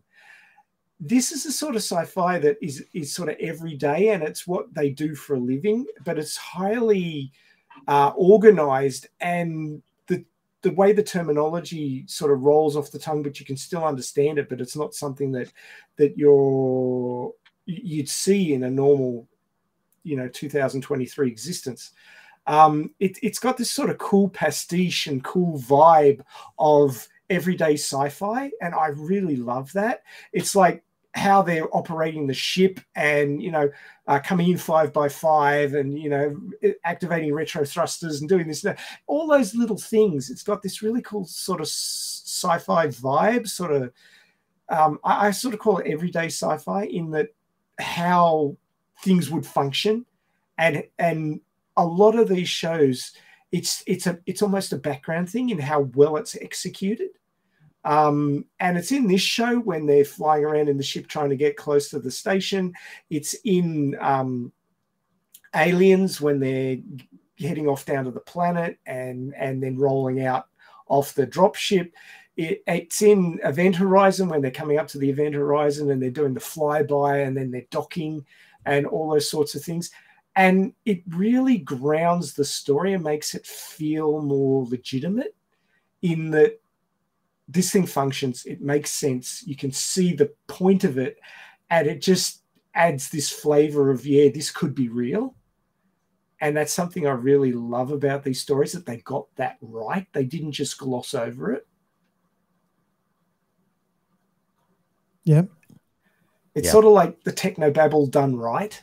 It's not over the top technobabble like in Star Trek, but it's just everyday technobabble being in the future. This is what they're doing.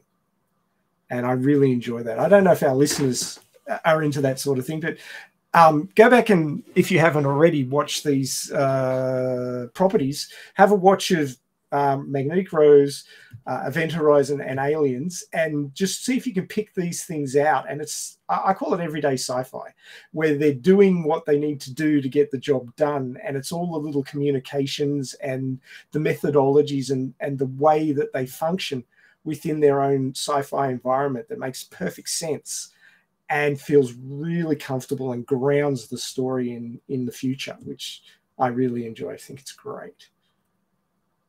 Do you guys find that? Yeah, I would have to agree with that too.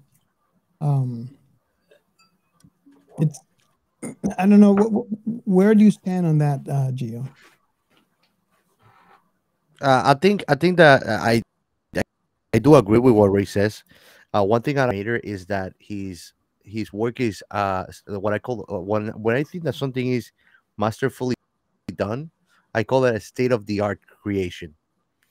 Just like Akira or other enough, they are timeless. And what I mean with that is that even though it's created more than 40 years ago, so if you play it today, and it's still beyond our scope of technology when you think about it. Is aging well. Yes. I think maybe that's what makes something age well. You look at the original Star Trek, and when they talk about crossing the universe, you go, no, you're not doing that. You've got the wrong term. You should be talking about galaxy or sector. And when you go to later Star Treks, they get it all right as far as, traversing distances and alpha and beta quadrants and all this sort of stuff, and how far these things are apart and what they need to do to traverse them and things like that. They make a whole lot more sense later on, but they didn't really get that back in the 60s. It was a little bit too high-minded for where they were at with their sci-fi at the time. And I really do enjoy sci-fi that really thinks hard and has good scientific advisors.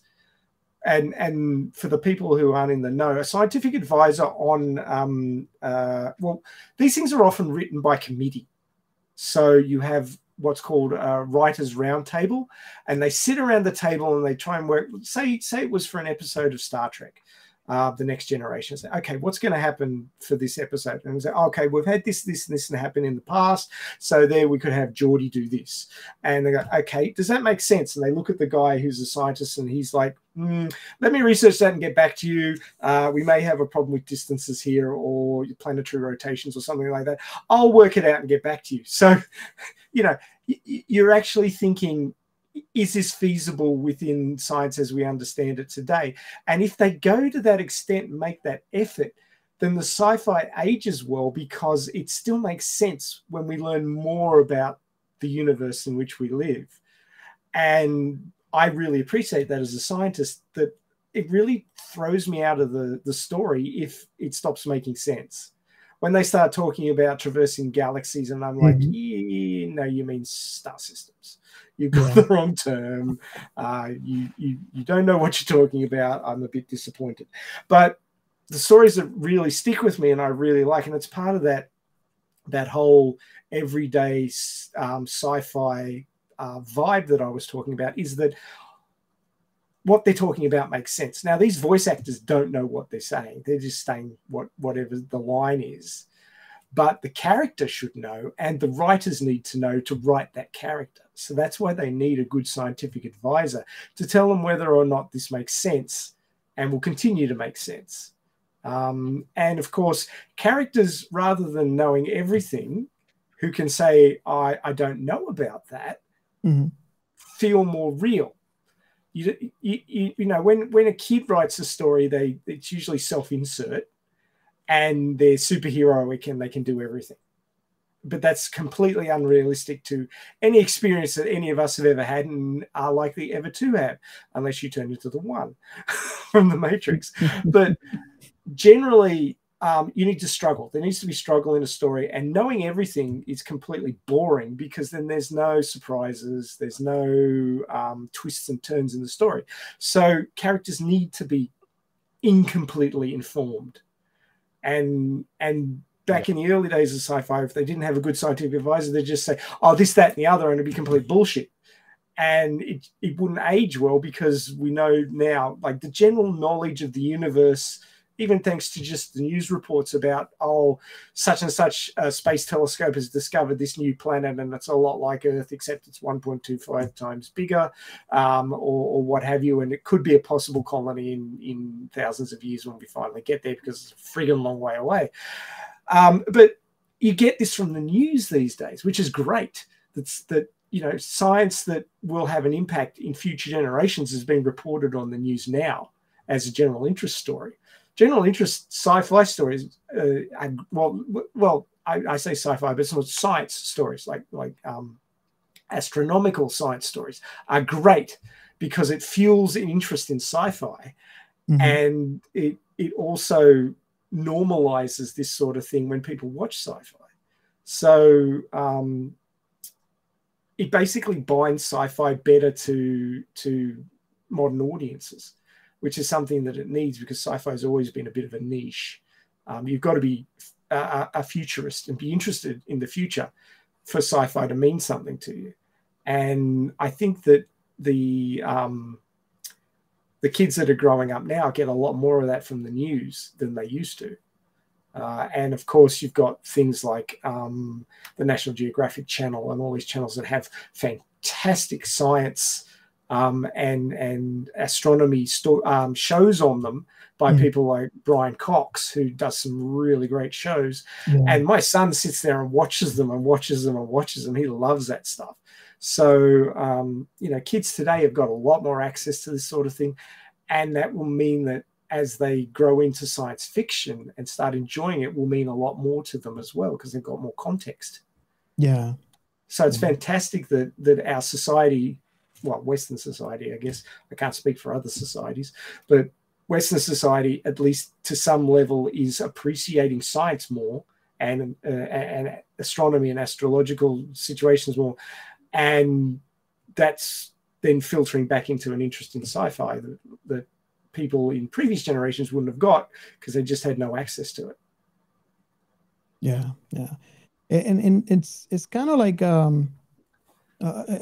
I like to see it as a bright future in a way,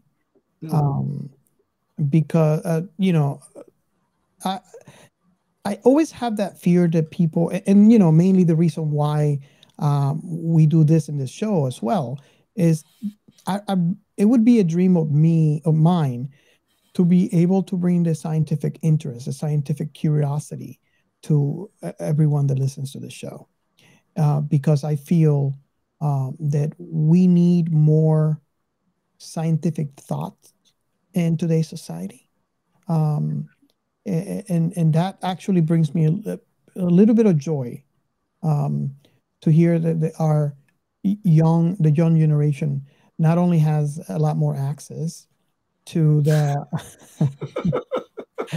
to scientific information, and there we have so many great scientific communicators, Brian Cox and one of my favorites, Neil deGrasse Tyson, that makes science interesting for young minds, and hopefully give us a better future. Well, I think it's also very important now that NASA's interests have returned to the moon, and that the Artemis project is going ahead. So that sort of level of access to scientific information for young people that will get them interested in space and get them interested in the moon program, the new moon program. It's a great thing. I do kind of feel somewhat blessed in that I was born just after the first landing on the moon, and that I'm going to see new landings on the moon in my lifetime. So yes, really I do feel that's a great thing. But also, I'd like to see Elon Musk's Starship program, get past the hurdles that it's currently trying to deal with, and make space accessible again. Yeah.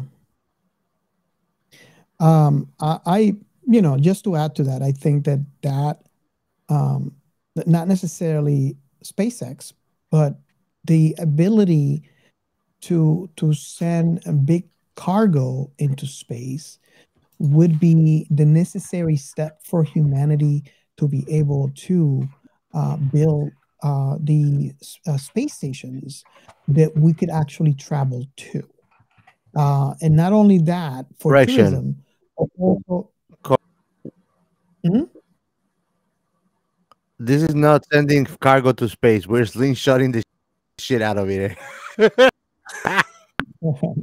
But what I'm talking about is the ability to be able to send huge cargo into space is the hurdle that humanity has to go through in order to build space stations. Because if you think about this, the current space station that we have doesn't have any gravity, and that is causing problems for the astronauts. So if we're able to create some sort of artificial gravity, that would actually be very beneficial, not only for research, which is what NASA and other organizations worldwide are actually doing, but it also would be able to create more interest in space in the way of tourism. And it would be a gateway towards many, many more things. Like, for example, it would make, in my opinion, traveling to the moon base for tourism a lot more accessible. And it would open up the whole solar system when we come into, say, for example, travels, say, to planet Mars, a little bit more easier to accomplish. But that's just my personal opinion. Robert, should we have played the Science Behind Sci-Fi section header before we started talking about what was that, Gio? Sorry? He's frozen. He's frozen. Okay, so I guess before we go into it, let's do our final thoughts.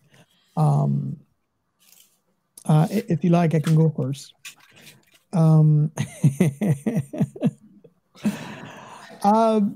This movie was a pleasant surprise. I would have to say thank you to Captain Chaos for bringing this movie to my attention. I am, like I said at the beginning, I'm very surprised that I have not seen this before, considering it's been around for a while. I didn't even know this was a thing. And I should have.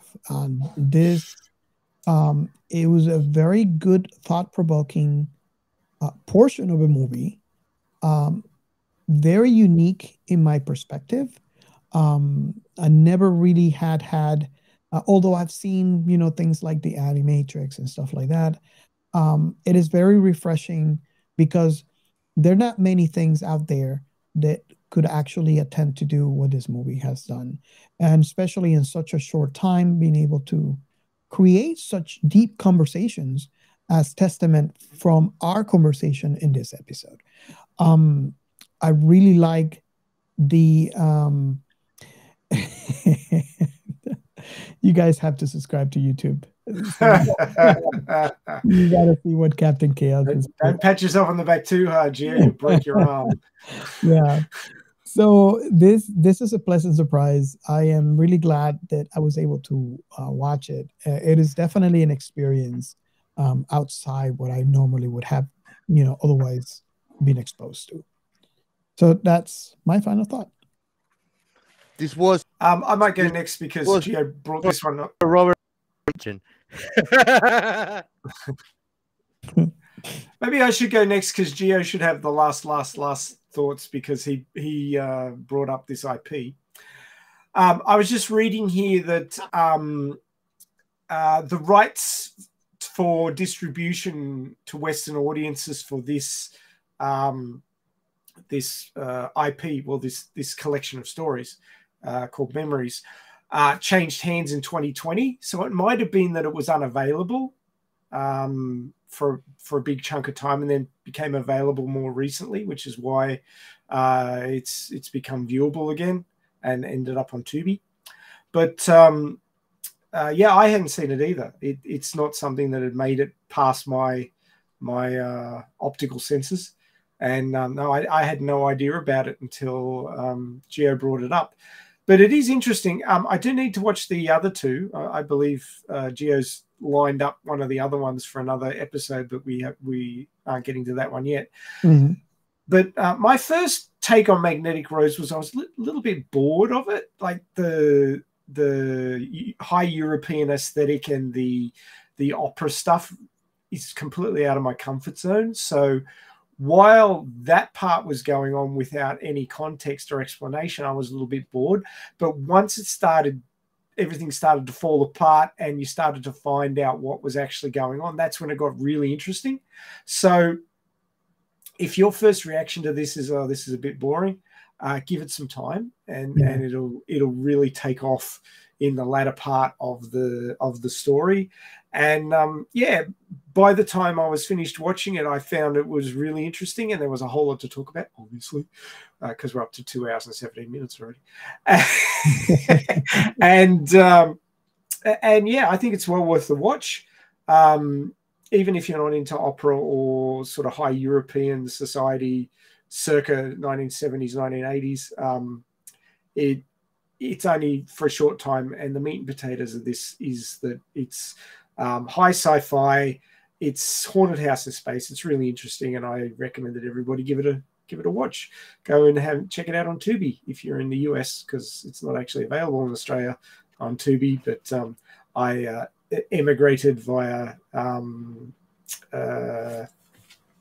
VPN. VPN, yes. I emigrated via VPN and became an honorary American, so I could check it out. And if you're a VPN company, hey, you can sponsor a show. Yeah, there you go. What are your final thoughts? Final. Captain Chaos. My ship is getting wrecked by all these asteroids in the screen. Oh, I thought it was a magnetic field pulling you into the station. Yeah, you're gonna become a rogue pretty soon.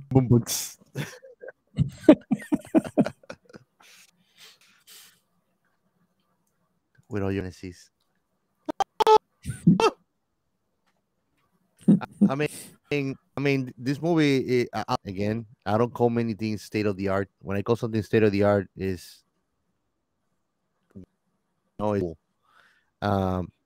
I really liked it. I think that the second part of this trilogy, you're gonna like it. The third one was not my take. The second one is hilarious too. I definitely suggested you guys. I think that you, Ray and Robert, you're gonna love it because it's a lot more comical. Yeah, the second one's called Stink Bomb. But I love the way that the story. Oh, hilarious, man! But it shows that one. It shows like a little thing it shows a lot of human nature and how blind. It's very but this movie I think is fantastic. I definitely should suggest it to anybody. Doesn't matter your taste on sci or on movies at all. I think that is enjoyable to anybody because it has a beautiful storytelling. Like Ray mentioned earlier today, it to be consumed by the viewer, so you can make up interpretative, which I really enjoy about it. Um, and I mean, it always left that big possibility. It could a little bit, or oh, but I'm gonna check now if there's a manga because I didn't know until Ray mentioned it actually that there actually were short mangas of it. Maybe I can find out a little bit more about my beloved. It will give a perception of what they were, because in my mind, this AI has nothing to do with the person that she's trying to portray. Um, and I will leave it with that. With with my final, I think it's a top rated movie. Well, I know that we're not a review podcast, but in my kind of thing, I think it's fantastic. And give the floor to our Matt. Okay, so are we ready for the next segment? Yep. The science in sci-fi. Okay, so this week was a little challenging to find something that was really solid to populate this section of the show. But having said that, we've already had a fairly solid discussion of how stories like this play into the narrative of what NASA's doing at the moment, and the whole idea of getting young people interested in space and the future of space exploration, the step of reconquering the moon and then moving on to Mars, as Elon Musk is very keen to do. Of course, there's going to be a lot of challenges in that, and a lot of sci-fi stories kind of gloss over the everyday challenges of space. Space is a really dangerous place, which is why when I hear the term space tourism, I sort of go, Yeah. okay, that'll be all fine until there's a massive death toll and they ban it, because anything dangerous is like scary and people don't want to do it these days. But of course, the allure of space and being able to say you're one of the few individuals that have been there. I mean, I think there's like 8 or 12 people in space at the moment, out of the entire trillions of people on the planet. Billions? What are you really now? Something around 9 billion, I think, of us on the planet, and there's like 8 or 12 people in space. So it's a very small percentage of the population that's actually up there at the moment. And I Lucky think the number of people who have made it to the moon is in the teens. So it's a very, very exclusive club. People have been to the moon, people have been into space. And yeah, I can see why they'd want to change that and, get a few more people who clearly it's not for the faint of wallet, let alone the faint of heart. Being spaced out. Well, this is true, but we're on a planet. Everybody, pretty much everybody who's ever been alive can say, yeah, I walked around on a planet that was traveling in space. So, it's not a biggie. Everybody's a member of that club. A rock floating in nothingness. Yeah. But getting off Dark the planet, energy. that's the really exclusive club, and getting more people involved in that would obviously be something that may push along interest in space travel, space tourism, space mining. In fact, there was a discussion about space mining, and I can't remember where I was watching it or who was making the discussion, but it was saying that there's no laws currently in existence on Earth about ownership of extraterrestrial bodies like asteroids. So if somebody was to spend the money to, put some rockets on a asteroid that has, some highly desirable rare earth metals in it, and then push it into Earth orbit and mine it, there's no actual laws to stop other people from just flying up there and starting up a mine. There's no legal way to stop them at this point. The law doesn't exist yet for ownership of well, the expanse. When the UN gets to where the expanse is, the Belters are gonna screw us up. Oh yeah, probably. all that aside, the law's got a long way to go to match the plans for the future. There's rare molecules on the moon that could be very useful for future fuel sources. It's actually mentioned in a movie that maybe we should cover at some point. Steel Sky, is that the one? I'm gonna look it up. I think it's Steel Sky. Nazis on the moon, basically. Nazis on the moon. I love it already. I want to see that movie. I can't remember them. Why does Google think I'm a robot? Probably because I'm a science fiction remnant. NPC. Yeah. Okay, all I'm getting is Beneath the Steel Sky and Steam. It's called Iron Sky. Iron Sky. You see, I was giving it too much too much technology. That's on the moon. I'm already thinking Skytsen. Yeah. Yeah, but they're talking about helium-3, I think it was, which is an isotope of helium, which they theorize could be used as a future fuel source. And of course, anything that could be a future fuel source could also be a future weapon energy source as well. So, all of these things have two sides to the coin, or two edges to the blade, as it were. It could be used for great social improvement or great human destructive capabilities. So all of these things need to be managed. But part of the reasoning why NASA wants to go back to the moon is to harvest helium-3 to use as a fuel source to get to Mars and various other places.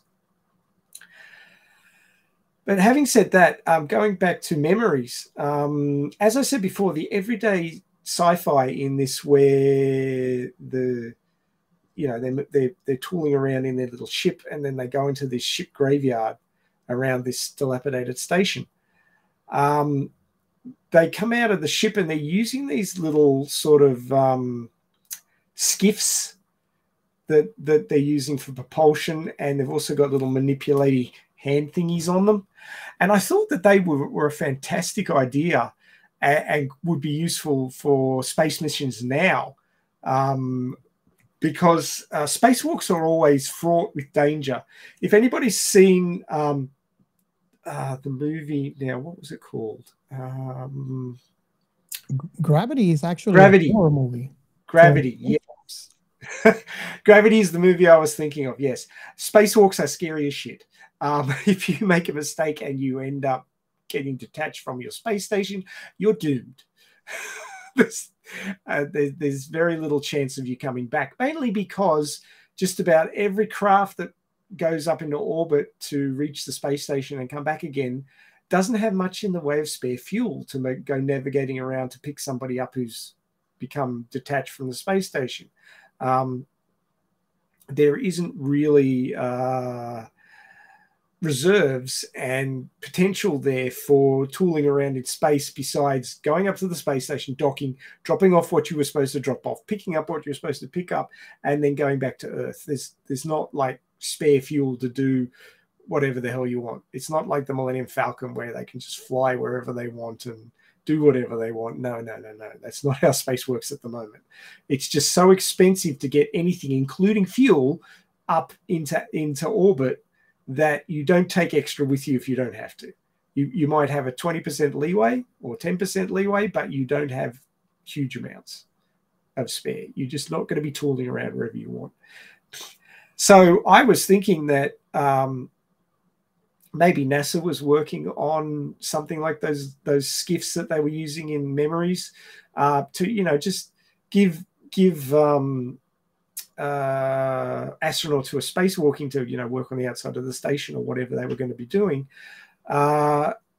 leeway to get around, to get back to the station if there was a problem and they got detached, and to have sort of extra manipulators to do things that maybe a human arm couldn't reach, or the spacesuit was too bulky to access, or something that was maybe, if there'd been an electrical short and it was live, that they could use something that was not their own hand and was isolated so that it was safer.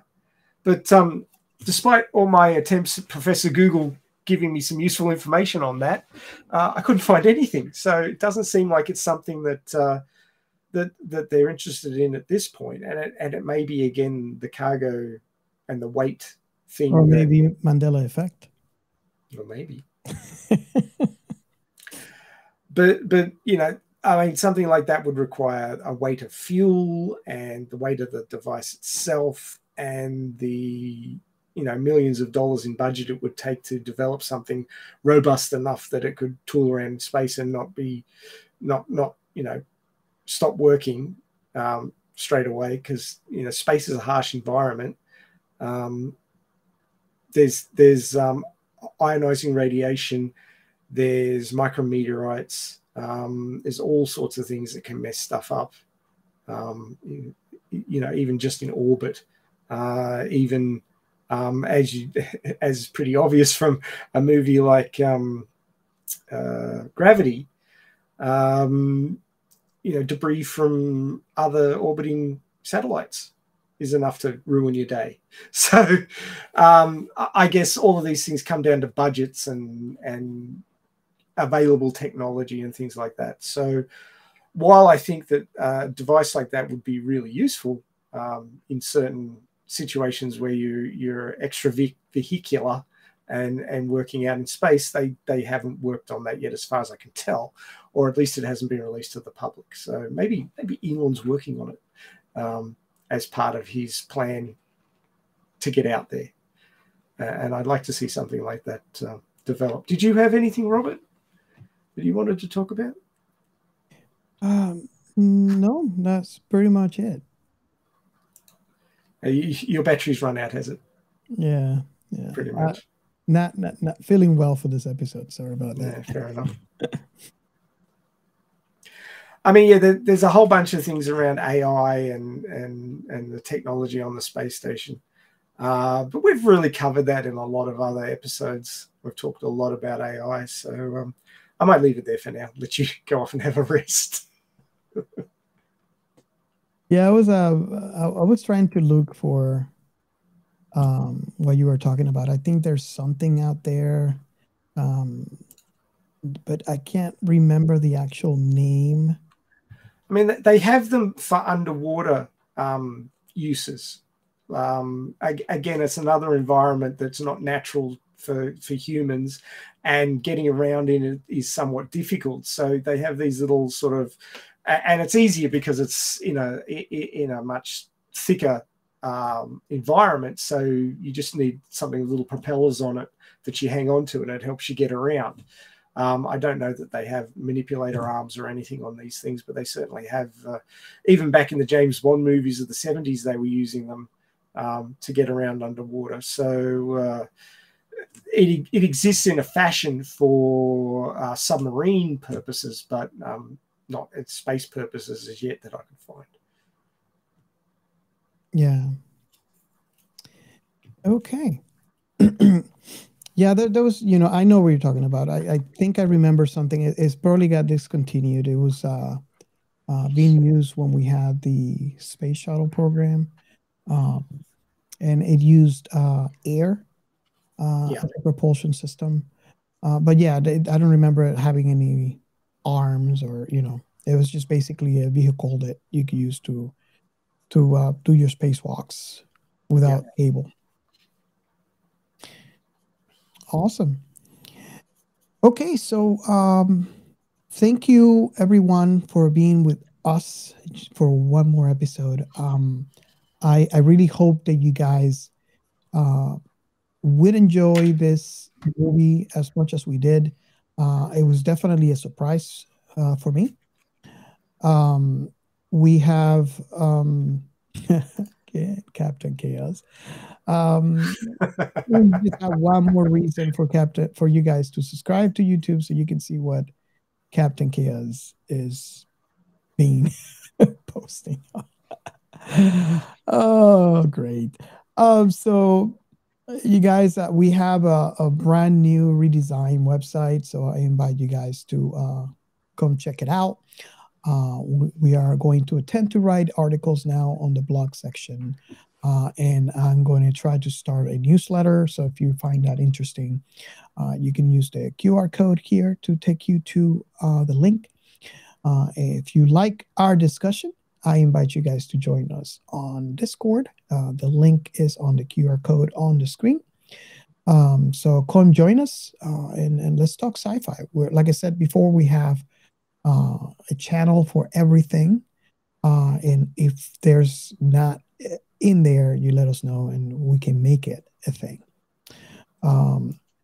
As with every show, we actually record our pre-show and post it on only for our Patreons. So if you like to see those, I invite you guys to help us out and join our Patreon. Or you can actually buy us a coffee and help us out in that way. So again, thank Like you Robert so said, much for. if you don't feel like doing much,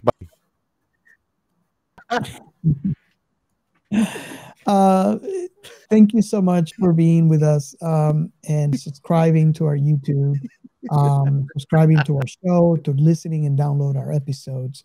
We really, really appreciate. You have no idea how much this means to us, and that you are, every week with us and reach out to us and have the conversations and the engagements that you guys have with us. Thank you so much. We really appreciate because we don't feel alone. We are sci-fi lovers, and you guys love sci-fi as much as we do. So again, thank you so much for being with us one more time, and we can't wait to have you with us next week. Thank you. Bye.